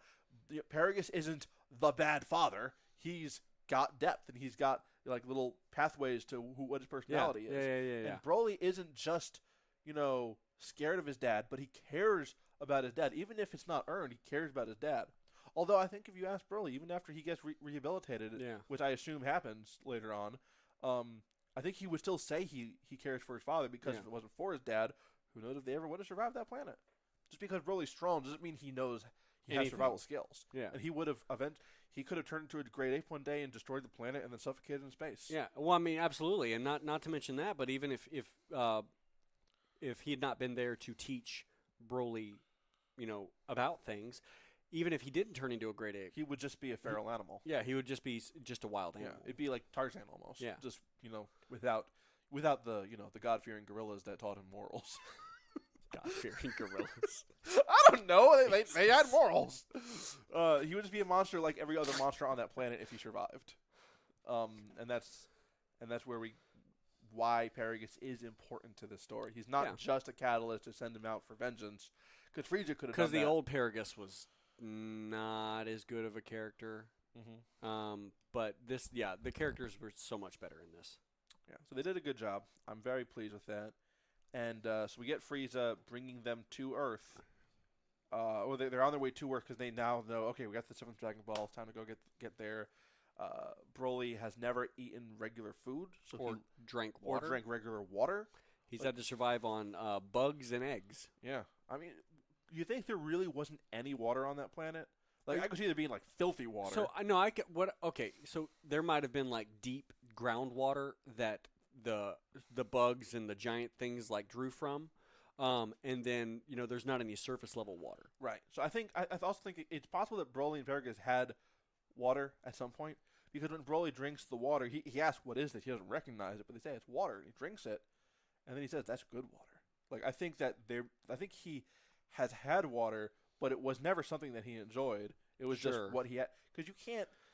I sort of took that as the only liquid that he ever had was eating the eggs. Like, maybe, I don't know if he could survive on that, but I mean, we're talking about alien I mean, biology, so. Well, I mean, regardless, there's got to be some water involved in eating something. There's got to be some liquid. So, okay, that's fair. And because it was all bugs and monsters, like, his diet was like pure protein. Yeah. So that's, it gives him more reason to why he's so jacked. And even Paragus looks stronger than he was when he left Vegeta, which makes sense, because if you're going to survive, you're going to get stronger if you put in that kind of position. So they get to Earth. Goku. Okay, I loved it when the Frieza Force goons saw the Capital Corp thing landing, and they get in their ship, they fly off, and Vegeta's just like, and then Goku catches it, like swims on the ground and breaks open. The pan was that like, felt very superhero-ish, didn't it? Like that whole moment, it's like it felt like something that like superheroes would do. What part? Vegeta shooting the ship like down? it's like, so they didn't kill them, but they're just like, okay, you're not going anywhere, and then Goku's like super strength. He's like looking at him in glasses, like, you guys better give us those Dragon Balls back. And he's like breathing through his nose on the thing. He looks like a bull almost. Yeah. And the Freedom Force guys are just like, he's gonna kill us if we don't give him the Dragon Balls. I'm like, no, he's not. Goku's not. Vegeta might, but Goku's not gonna kill you. Vegeta and Frieza are the ones you need to worry about. So you guys are screwed one way or the other. But Frieza arrives. And they can already sense Broly's power, which is no surprise. It is interesting that, because we know that Goku can sense Broly's power from that planet, that he never found it before. No. Here's the thing. I feel like it's really far away, which makes a difference. We've established that really far away makes a difference in that universe. Yes. But I also feel like it's strong, but this is suppressed Broly. He's only ever had to pull out enough strength to deal with monsters. Okay. And maybe that's all. Maybe that's not monsters. That maybe it only takes him a second or two to deal with a monster. Yeah. So maybe there's like quick blips of power. Yeah. And it's so far away. There's no way that you would pick that up. Right. So I mean, like, there's no reason for him to ever had to pull out enough power to like decimate Frieza or decimate Cell or anything like that. Because if it had been like, I feel something that's as strong as Cell, they would have been like, holy crap, that's really crazy. Him. Let's see if he's a good guy. But I think it makes sense. It makes sense. It's just, he was still able to find him when he wasn't doing anything strong. When? At the end? Of the movie. Yeah. Well, yeah, but that's because he knew what to look for. He knew what Broly felt like at that point. Fair. Okay. So, Frieza comes out, Paragus and Broly right behind him, and the showboating begins. Yes. The insults start hurling. They're having a jolly old time. Yeah. Moving into the fight. Mm-hmm. Can I say I thought Paragus stepping up in front of Frieza to like start like giving his vengeance speech to Vegeta there, I thought it was like, that's awfully bold of you. I mean, I don't think it's bold. It's the only thing he's ever wanted in his whole life, because at this point he sees it. He sees Vegeta. He sees the face of Vegeta and goes, I don't care about anything else. Right. This the only thing that I've cared about for the last 40 years. I think Frieza would be thinking to himself right now, you know what? If you didn't bring me Broly, I would be killing you right now for daring to interrupt me. He kills him later. I mean, yes, but for other reasons. I think it was just interesting because there was a bit of, I think it was bold, but it was also, like you said, there's not really anything else on his mind right now because he recognized like that is Vegeta. We also now know that King Vegeta is a heck of a lot taller than his son. There's like a good 1.5 feet there, it looks like. Which is weird because Vegeta hasn't looked short since he first arrived on Earth. Like I don't think they've drawn No, him short. he's definitely looks short, but he's not as short. Not as short. No, but like not as short as the initial introduction. Right. Which I a little frustrating. I always thought it was interesting that he was that short. I didn't think it was like vital to his character or anything like that. But it also kind of made sense. I think he's like 5'3". Okay. Is it? Man, I know you don't understand it being a giant monster yourself. Hi. But 6'6" over here. You're not 6'6". No, I'm not. I'm 6'2". But you can't understand like people like me and Goku who are 5'7". It's rough to have people tell. Are you and Goku the same height? We're the same height, yeah. Wow. Are there any 6'2" Saiyans out there that I could identify with? Maybe Nappa? Yes. I imagine Nappa's probably. Oh, I'm okay with that. Even if I die early. Just, how tall did you say Vegeta was? 5'3"? Probably 5'3". Okay. I don't know any 5'3" people that I know of. Okay, we're good. Okay. I don't have to look out for anybody killing me. So we get Paragus gives his whole spiel, and Vegeta says something that I thought was smart, but not what the old Vegeta would have said. What? That was my father. Essentially, he essentially says that was my father. This has nothing to do with me. Yeah. Like if it's a good fight you're looking for, I think Vegeta's thinking if you want to fight, I'm all up for it. Yeah. But don't come over here acting like this. It's like the whose line is it anyway thing. He's like, what do you say when you want to start a fight? Hey, you want to start a fight? It's like that's all you had to do. You didn't need a crazy plot device to get to fight. Just walk up and say, hey, you want to throw hands? Hey, Chris, good to see you here, man. You are not the first. You are really late. You're like an hour and a half late. Almost an hour and a half late, but that's fine. Vegeta straight up was like, look, I'll fight, but I mean, don't you dare come to me and act like I did something to you. My father was my father. Yeah. And Fairy's like, no, the sins of the father, blah, blah, blah, and blah, he's blah. like, whatever. I'll just take my coat off 1 second. Just, all right, come at me, bro. And Broly goes for it. Yeah. Well, because I don't think Broly in any way thinks that anyone is going to be stronger than him. He also doesn't think anyone has wronged him. He doesn't have a personal hatred for Vegeta. No, he's just doing what Daddy said. Yeah, Dad said kill this guy, so I gotta go kill him now. And at some point during that fight, he starts to lose control because he just starts getting so angry. And at that point, I don't think it's about his dad anymore. At that point, it's just like he's just running on instinct. There's something in front of me that I need to stop or kill. Right. And so at that point, it's no longer about his dad. And Vegeta wasn't expecting a great fight because after a minute of fighting with this guy, he's like, "Hey, this is pretty good. You might give me a good warm up." And then he takes his coat off. It's like, okay, I need some wiggle room here. Yeah, which I'm sure Vegeta was a little surprised about that, and it's like, he has to step it up a little bit because this is obviously, a little harder. So let's go Super Saiyan. And it was a good fight, and then he goes Super Saiyan, and Paragus is stunned. Yeah. And this is not something I caught until Frieza and Paragus have this little conversation. Wait, are you saying that Broly can't go Super Saiyan? Yeah. And it's like, it makes sense. Like, that's a myth! That's a children's bedtime story. Like, why would I ever think that's even possible? And so Frieza's something like, oh, dang nabbit, I forgot to ask him about the Super Saiyan part. I just thought they all knew at this point. At this point, I figured everyone knew, because it's been, what, 40 years? No, not 40 years, sorry. It's been like 15 to 20 years since this legendary Super Saiyan was legendary. It's no longer legendary. Like, so many people can do it. And then, not just that. So they fight there, and he's like, Broly can overwhelm him even though he's a Super Saiyan. That's amazing. And it's like, Super Saiyan God. He's like, what do you mean Super Saiyan God? He's like, seriously? Paragus even says when he's fighting him in Super Saiyan mode, he's like, no, I'm pretty sure this is the extent of my son's limits. And Frieza's like, well, everyone wrap back in the ship. We're going home. Should have known better than to put my trust in all this. And I think that's when, is that when he looks for the remote for the shock collar? I don't remember. Because he looks. It's been a month since I've seen it. Okay, that was either during. I don't know if he did that when he was fighting Goku or Vegeta. feel though he was fighting Goku at the time. I'm not sure, but regardless. Okay, so Vegeta goes all the way up to, Super Saiyan Red. He goes all the way up to Red. And then Blue. Well, yeah. Does he hit Blue? Yeah, he goes to Blue. And after a while, Goku's like, "Come on, man, my turn." But he goes to Blue. Does he go all the way to Blue? He does go all the way to Blue. Okay, but I don't feel it's yellow. He goes from base to yellow to blue. Sorry, to red. And then after he gets put even further, he goes to Blue.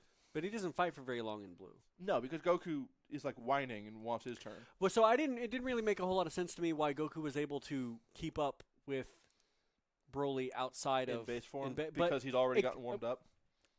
Except for the fact that they explained this in the Tournament of Power, why Goku was able to finesse the Saiyan girls. Okay. My brain's blanking right now. Kale and Caulifla? Kale and Caulifla, because Master Roshi even says they're just not as good at fighting. So they're stronger, but he's got an amazing amount of skill.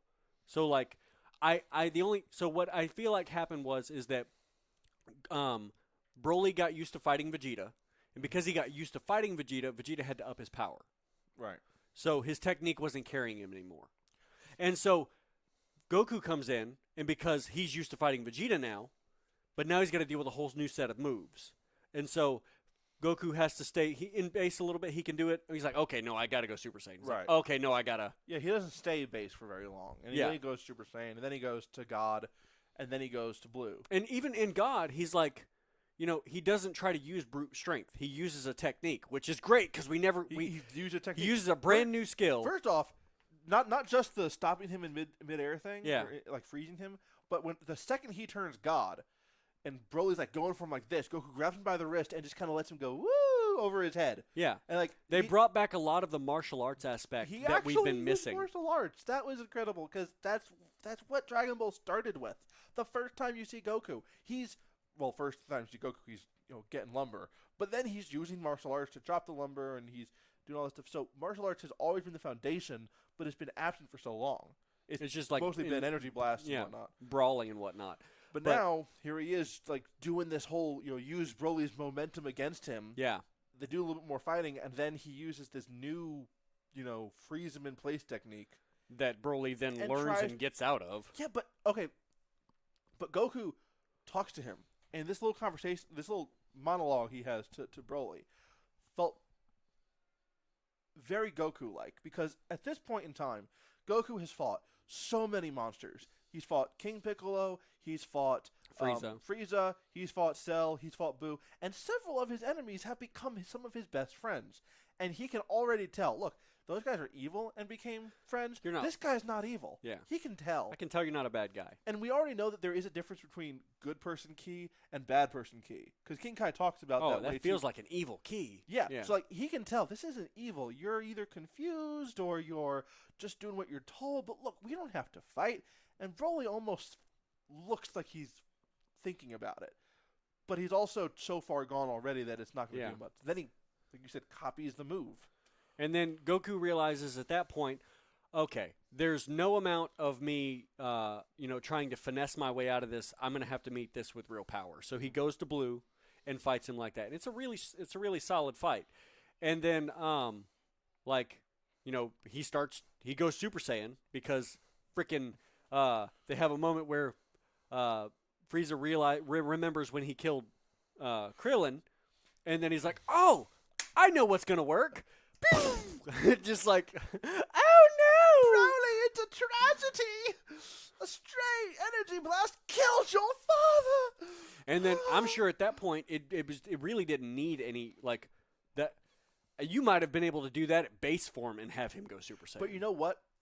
Speaking as someone who dealt with that kind of parental figure for a little while, I guarantee you that no matter, even though Frieza says it was a stray energy blast, doesn't attribute it to any specific person, Broly is conditioned to think that it's his fault. It's his energy blast that did it. Yeah. I killed my own father, and now I'm just going so filthy. And that's the only thing that matters to him in this world is his father. Yeah. And so at that moment, I have nothing left. Nothing matters anymore. Yeah, so just go crazy. Yeah. And they wind up, like, just turn the Arctic into hell. Like they start digging into the earth. Yeah, they smash into lava and magma's shooting up. The whole arena changes. And the fight scene, like, you really feel how powerful these people are. It's like you can tell that that people, they're literally having to stop themselves from decimating the entire planet with their attacks. Mm-hmm. You know what I mean? Yeah. So then right before that happens, before they turn the Earth into like this magma, or the Arctic into this magma zone, Piccolo senses the fight. Yeah. And starts telepathically talking with Goku, asking, do you need help? I mean, I can't do much, but what should I know? What should we do? And I've got a question about that. Yeah. I'm gonna stop acting like I know a lot of Dragon Ball Z because you keep correcting me. But in Dragon Ball Z, right before the Android arc starts, when we first meet Future Trunks, everyone who's a Z fighter, all the Z fighters, sense Frieza's energy before he even reaches the planet. Yeah. How the heck don't they first off notice Frieza? Okay. Or notice Broly? Here's the thing. It's not that I don't think that they did. It's that they've got it. Okay. Goku and Vegeta are already on their way. We're just gonna be in the way. There's no reason for us to go. I mean, yeah, but the way Piccolo talks is like he just noticed. I thought. I think he's noticing that they're having trouble. Okay, that's fair. Okay, no, I'm good with that. That's a good explanation. So we get Vegeta like, Kakarot, you're fooling around. Yeah. And now they're both blue going up against Broly, and still struggling. Yeah. Still, but like they're really fighting hard. But Whish's training has definitely prepared them for this. So we didn't get that moment in the anime that we did in the manga, where they're Whish's working together, actually does something. Yeah, but you see that they're working together here. They're not only working together, but they're thinking alike. Because Goku says, "Follow my lead," and Vegeta's like, "I'm way ahead of you." They have the same idea, and they pop up next to Frieza. They've really have fun, Frieza. They've really put themselves into a well-oiled machine of working together. And when they trained Broly on Frieza, I died. It was hilarious. I was like, that's fantastic. That is the best idea. And Frieza just starts getting the crap beat out of him. For an hour straight. So Vegeta was definitely on the same page with Goku about leading him to Frieza, but it was not aware that Goku planned on instant transmitting them over to Piccolo. Yeah. And then they bring up the fusion dance, and Vegeta's just like, I'd rather have Broly kill me. I don't want to do that. And then Goku's like guilting him. He's like, "Oh, but Bulma and your precious Bulla, like, why? What? How could you not do this? How could you not, help?" So they learn the fusion dance. They screw it up twice, which means that Frieza had to get his ass kicked for 60 minutes, for solid hour. Oh. First of all, how did he not die? Well, I love it. It's like we see, it's fat fusion Goku and Vegeta, and Piccolo's like, "You did it wrong. Your fingers didn't touch. Try again in 30 minutes." Cut to Frieza just getting his butt whooped. And then cut back to them doing it again. You skinny and old. And it's like, your angles are all off. Do it again in 30 minutes. Cut back to Frieza getting his butt kicked again. It's just like, this is beautiful. And he's golden Frieza, and he's just like, now you have to unleash my golden form. Stop it. I just think it felt so Dragon Ball Z abridged. Like, I think Toei has learned a lot about comedy from Dragon Ball Z abridged because they have been taking stuff from there. But you know whether it's Popo or just straight like what's going on here with Frieza now. I think the seeds of that comedy has always been in Dragon Ball. I think Team 4-Star drew it out and expounded on it and just made it better. And now Toei is just like, you know what, we did have a good idea. Let's really make this funny. And it doesn't detract from the story. No. It's not like a Marvel movie where it's like, serious moment, joke. Okay, now it's not serious anymore. It feels like you don't interrupt the action just for humor. And what was fantastic, so when they come back and they're like, we're Gogeta, and then like they're fighting him not in blue. And then it's like, oh, well, we've got to go blue, dang. It's like, it's not enough that they're Gogeta, which is ridiculous in and of itself. But I like that they took a moment, though, to figure out a name for themselves. Yeah. Piccolo's like, now you got it. What should we call you? Well, the Batarings were Vegito, so we'll call this one, and Piccolo's just like, okay, I shouldn't have asked, just go. No, we need a cool name. Just go, stop rolling. No, hang on. Gogeta. And then and of course this is the first time Frieza's ever seen this thing. Like Frieza, I don't think Frieza saw Kefla at the Tournament of Power. I don't believe Frieza saw any. No, of I that think fuse. he saw that. Okay, well, I think he saw that. he has no idea that that's something No, that because happens in when our he universe. when he's no, I think he does because he's like, oh, they fused, and it's like when he says we're a fusion of, he's like, What? no, You don't even have the earrings on. Like, oh, you don't know about this technique, Frieza. And he also saw Gotenks. Yes, he did. You're right. He knows that that's a thing. He doesn't know how. He doesn't know that Goku and Vegeta can do it. Now he does. Now he does. And now it's just like, oh, it's not just Goku and Vegeta together. This is Goku. And it's like we're to the- not. It's like Goku to the power of Vegeta. or something like that. It's like that's not fair at all. And I think at that moment, Frieza realized there's no way I'm ever going to catch up. Ever. It's Ever. This, like, there's literally, like, even if you did the fusion technique, who is going to match that power? Where it's like even if I attempted to do all of this, like even if I got super strong and I could beat one of you individually, there's no way that I could beat you together. Yeah. Fusion. So, no. There's no way. There's no way. And I don't think Frieza would even want to fuse with anybody. There's nobody that would be up to his standards. No one that would be like, it's a very, master race sort of thing. Like, no one's on Frieza's level. Yeah. Just like Vegeta has to be guilted into doing it with Goku, I don't think Frieza could be guilted I think the into reason doing that it. that Vegeta has to be guilted in is because he's secretly very embarrassed about all sorts of, like, looking goofy. Yeah, he doesn't want to look goofy. Piccolo does it, though. I mean, that's fine. I love that this is the second time we've seen Piccolo help Goku demonstrate it to somebody, and he has got the same look on his face that he did in Z. It's like, I hate having to do this. I mean, he's not so embarrassed that he's going to let the Earth die, obviously. Yeah, so, yeah. I mean, that's the Kami in him, I'm sure. But so that fight was ridiculous. Oh, man. Good fight. Ridiculous. And the Dragon Balls during this time, or I think even before they fused, the Dragon Balls were sent onto the ship, on Frieza's ship, so they wouldn't get, like, destroyed or anything. Yeah. And that's when, I mean, this has been going on during the fight, but we'll cut to it now. Chilai and Lemo have this plan. They're going to help Broly because they care about him. And you know what? I think it would have been very simple to just make Chilai just a tool for the story, a fan service tool at that. Yeah. But pairing her up with Lemo, who is totally on the same page here, Yeah. they're not only fulfilling the plot here, but they're contributing a lot to it. So they've got different reasons for being here. They're very different people ultimately, but they've got a goal to save Broly. Now, I did not know what the wish was going to be, but it was kind of obvious. The second the Dragon Balls were put on the ship where those two were, I knew, okay, they're going to use those somehow to help here.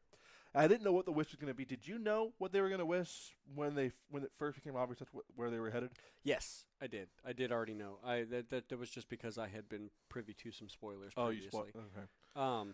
So I knew that they were going to wish him away to, To his own planet. So I thought it was going to be like give Broly the ability to think for himself here because the mental problem was huge. But I also thought I could see that not working. Yeah. Because in the middle of a fight, if you just suddenly give him like awareness, Yeah. he's gonna stop. That also fighting. Vegeta might kill him. Exactly. So yeah. I wasn't totally sure. So when they said wish him back to his homeworld, I didn't see that coming, but it made sense. And he certainly calmed down the second he saw his old planet again. Yeah. The 'Cause it second was he like gets there, it's just like, well, you took the stimulus away. yeah. You took the stimulus away. And Oh wait, there's something we forgot to mention. What? The fight with Vegito, they Gogeta. broke Gogeta. They broke reality. They did break reality. You hear the glass shatter, the planet disappears, and it's just Gogeta even says, "What the? Like, what happened?" It's like they produced so much power. They broke reality. They're like now in another dimension or something like that. It felt like Doctor Strange when he gets pushed like into the astral plane thing. Yeah. That's what it looked like, and they did it multiple times. But you know what? This is not the first time that they've demonstrated that a sufficient power can rip a hole in reality. Because Really? Boo did it.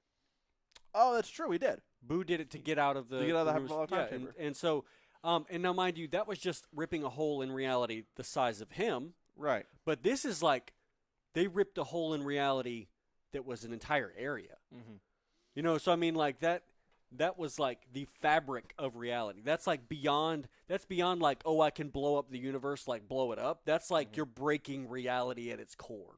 Yeah. And it didn't really affect anybody else. No. Just the three of them, which I'm not totally sure what that means. Are there repercussions? Like, you could totally make a movie about there being repercussions, like, oh, reality is being destroyed, Or have it affect it later in the series. Or Yeah, something just like like that. let it 'Cause happen. I honestly would be perfectly fine when they bring back the Dragon Ball Super series, if they like, what if? Okay, just throwing this out there, just come up with this. What if they broke reality so hard, and it's fixed now because it just fixed automatically, but there's like a crack somewhere, and that's how the space cop arc villain. got No, out of okay, prison so or yeah, that whatever. would like if that fight is what caused what's his excuse me. name?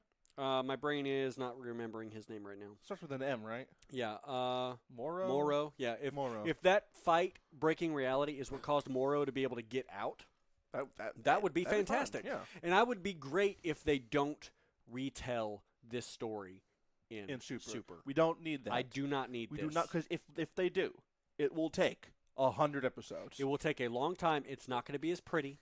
No, the and- Tournament of Power took way too long to get through.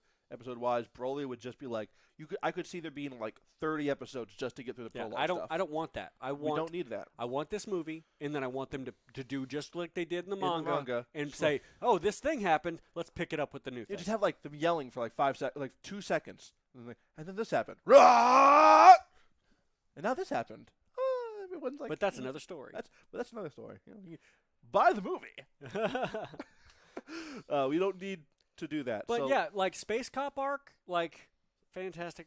Waiting for that. yeah, But let's hope that gets done soon.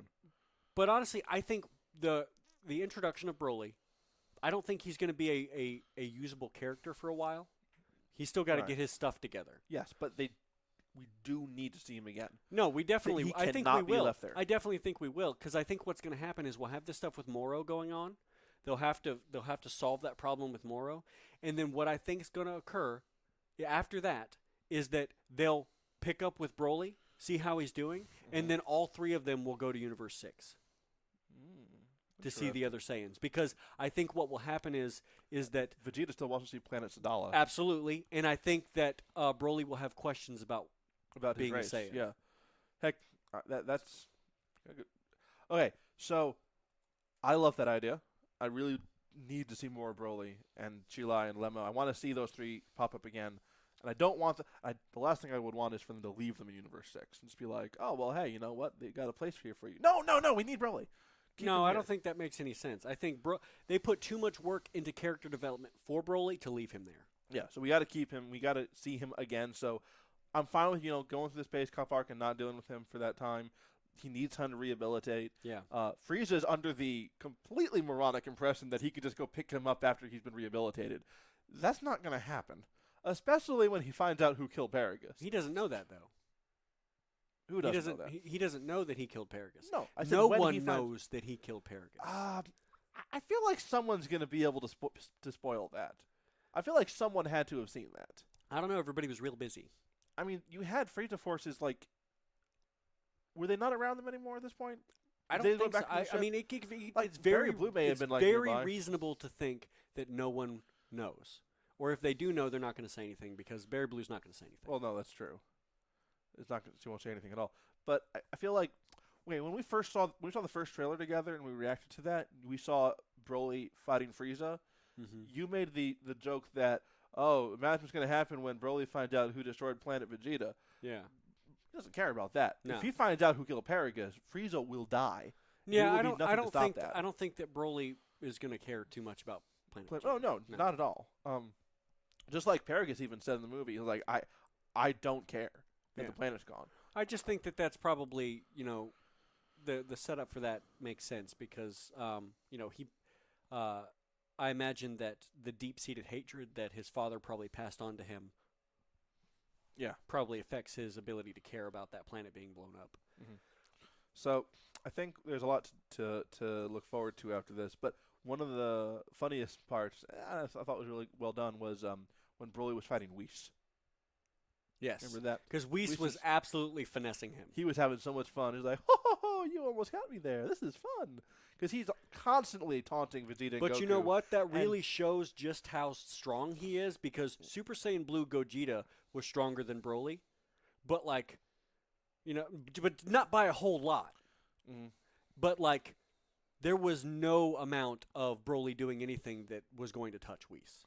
But what this goes to show for real is that Goku and Vegeta have been training with Whis for so long, and they have not been able to lay a hand on him without him wanting them to. Yeah. And they probably are under the impression that we're getting better every day. We're getting better, Kakarot. One day we'll get him. And then Broly is worse than they are. And he's like, if they see that, he's just be like, we've just been holding back this whole time. Oh, we are nowhere near that level yet. We have to train harder. I think the level of the Angels is so insane that we can't like just like, oh, Ultra Instinct. No, I don't even think Ultra Instinct touches it. No.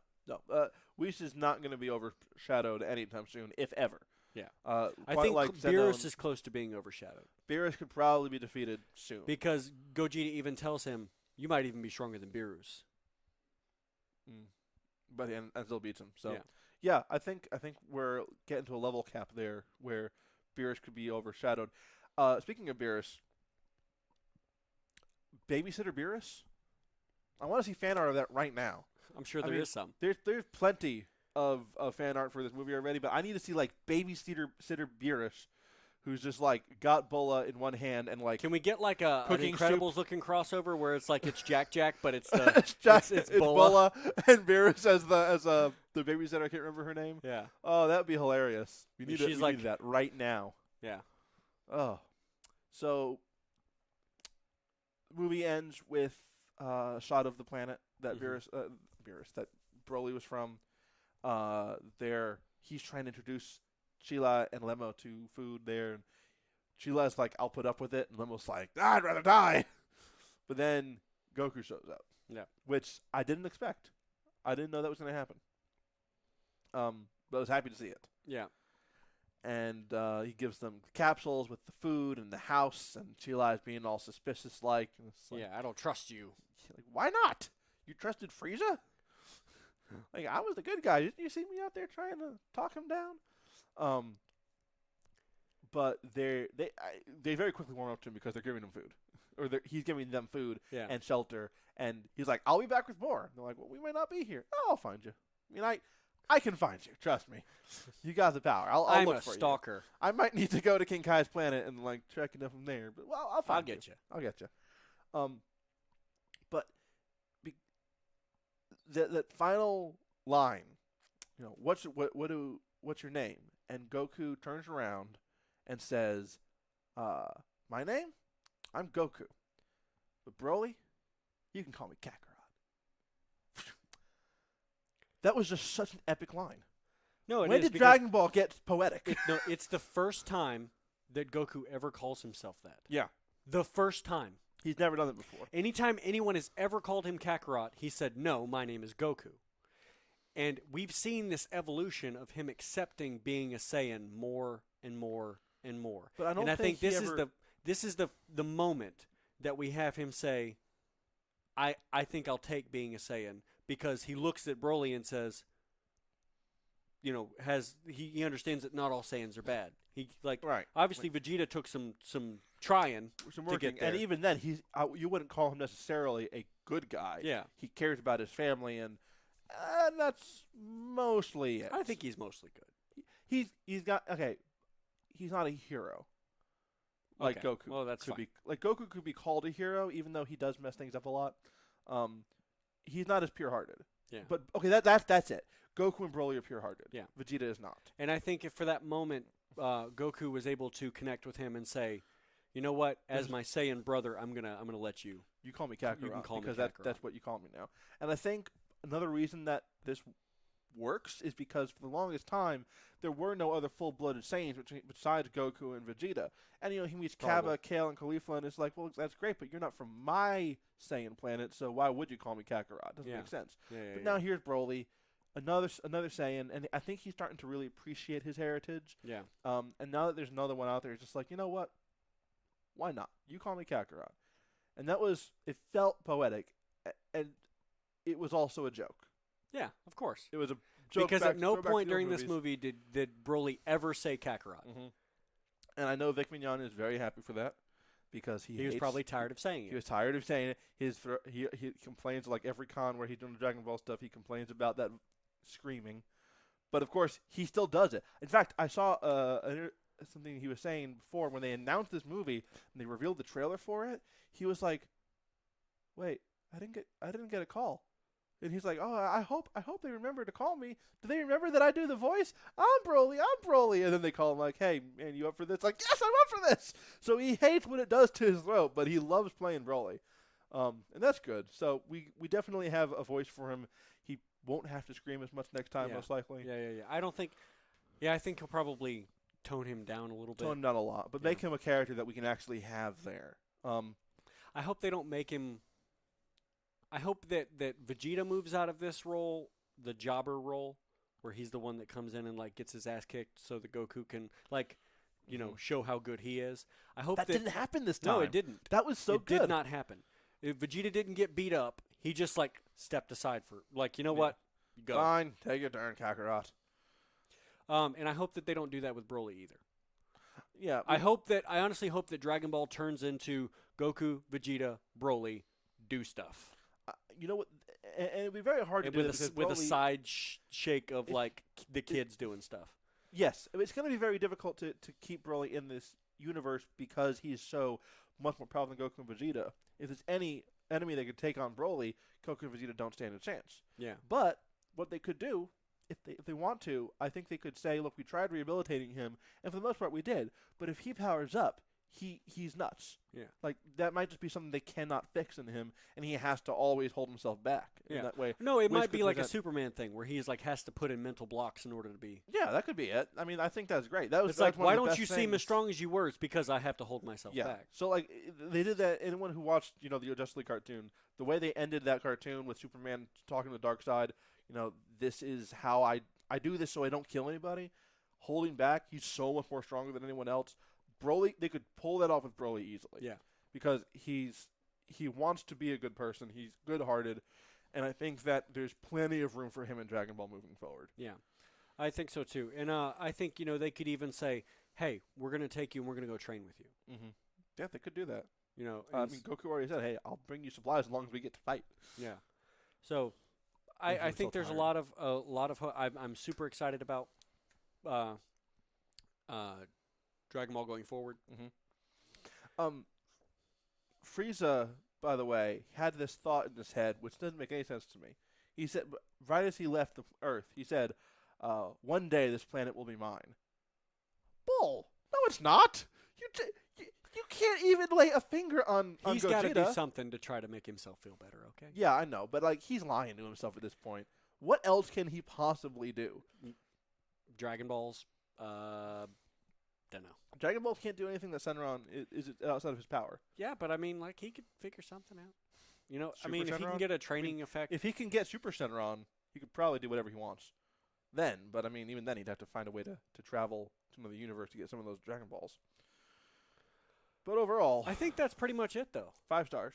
5 stars, 5.5 million stars. 5.5 trillion stars. As many stars as Broly's power level. Wait, hold on. 7 stars. 7 stars. Dragon Balls out of 7 Dragon Balls. 7 balls. There we go. 28 stars because it's all of the Dragon Balls together. You do math quickly. Yes. I was going to try, but it's okay. I have an old habit of taking 1 plus 2 plus 3 plus 4 and then counting up. Oh, so you just know. So I just know what that is. Okay, I don't have that. I was going to try and I don't want to embarrass myself on YouTube Live here. So 1 plus 2 is 3 plus 3 is 6 plus 5 is a billion. I've been counting wrong this whole time.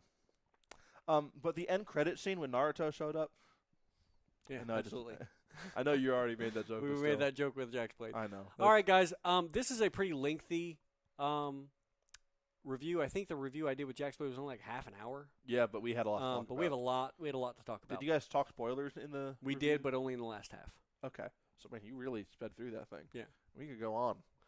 We could probably talk about this for a while. But I think at this point we're going to take a break and end it up. And Exactly. 1, 2, 3, 4, 9, 150, 250. Exactly. That's how my daughter counts. She counts. She goes 1, 2, 3, 4, 9, 150, 250. That's funny. She says. Thank you for that. All right. I think we are done today. Oh, with well, hang on. Let's give them an update since they're here. We got 6 people watching. We have some videos planned coming forward. Dragon Ball month is over now, officially. It's over. We There's going to be some more Dragon Ball content while we put up the R&R episodes that we've got recorded. Yes, we did. We did reactions for those days. Geekdom's actually going to be in that now. Oh, is he? Geekdom got the role of an original character. Oh, cool. Yamcha's coach, I think. Okay, cool. Very soon we're going to have the Real Anime Training warm-up video. Something that needed to be updated. We referenced it in the Broly complete program, Yes. I think, and it's something that you need to do. You need to know so you can warm up before these big Yeah, so exercises. we're definitely updating that. So we're updating that video. We've already done most of the filming. We got to just get a little bit more done, and then we've got a lot of Baki videos coming out. Yep. In the coming Because weeks the because of the series. Netflix thing just happened. And just a side note, if you want to know about Origin Story, we've got an episode coming out.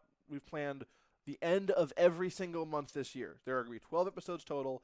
You're going to have they're going to be really well put together. We got a huge plan for it that we will explain when we get to it. Yeah. And if you want to follow even more Origin Story stuff, I have a Twitch channel now, and the plan is every Sunday there's going to be 3 slots, morning, afternoon, and evening, where it's all about cardio and eating right. You can trust me that I'm going to the gym every day. That's not important. That's not necessary to check up on anymore. But eating right and cardio are the things I failed on last year, and we're going to be doing that every Sunday. You can check that out. I'm twitch.tv/SSJ Duffy, Super Saiyan Duffy. So SSJ Duffy. Saiyan? Sorry, Super said- Saiyan Duffy. Oh, no. He He is Al Roker. He is now. Al Roker. I am not Al Roker. Oh no. Super Saiyan Duffy, SSJ Duffy. So Sundays is going to be Origin Story type stuff. Health, food, cardio, and then Tuesday through Saturday I'm going to be doing games. 8-10 p.m. Eastern on there. I think So- what are you playing through right now? I am currently playing Stardew Valley. The story of a farmer who murders his entire village. Jeez. I'm pretty sure that's what they're going for. I've not yet figured that out. They've given me like axes and swords and stuff, so I assume the genocide comes Later. like once the winter comes. I can no longer grow crops. That's you have when I start killing cannibalism. That makes sense. everybody. But I plan on switching off between Stardew Valley and games like. And then I may be jumping into that at some point to do some streaming with him. Yeah, we might do some League or something like that. And I also want to be. I'm thinking about playing Nefarious, which is a 2D platformer game where you play as the bad guy kidnapping the princess. Mhm.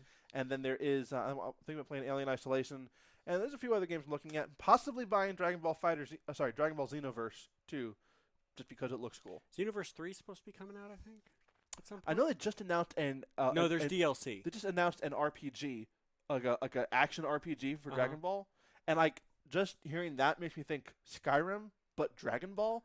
And I'm sick of Skyrim, but I would play the heck out Have of you it. seen the setup for where they made it was a fan thing, but they used Unreal 4 to make Dragon Ball footage. Oh, yeah? Yeah, so it's real. If they use something like that, it's gonna be real good. I think it'd be really cool to just be like create a character, land on Earth, and then you can go find the Dragon Balls if you want to. Yeah. You can go fight Frieza if you want to. Who knows? Who knows? Train against Goku, get your butt kicked. So you're like, okay, I'll take on his youngest son, get your butt kicked again because you're not a Saiyan. We'll see what that's like. They've just announced that it's a thing. They haven't even told us anything about it. But Skyrim Dragon Ball would be cool. That's it. That's it. All right, guys. Thank you guys so much for watching. Hope you enjoyed the review. And until next time, guys, good luck and train hard.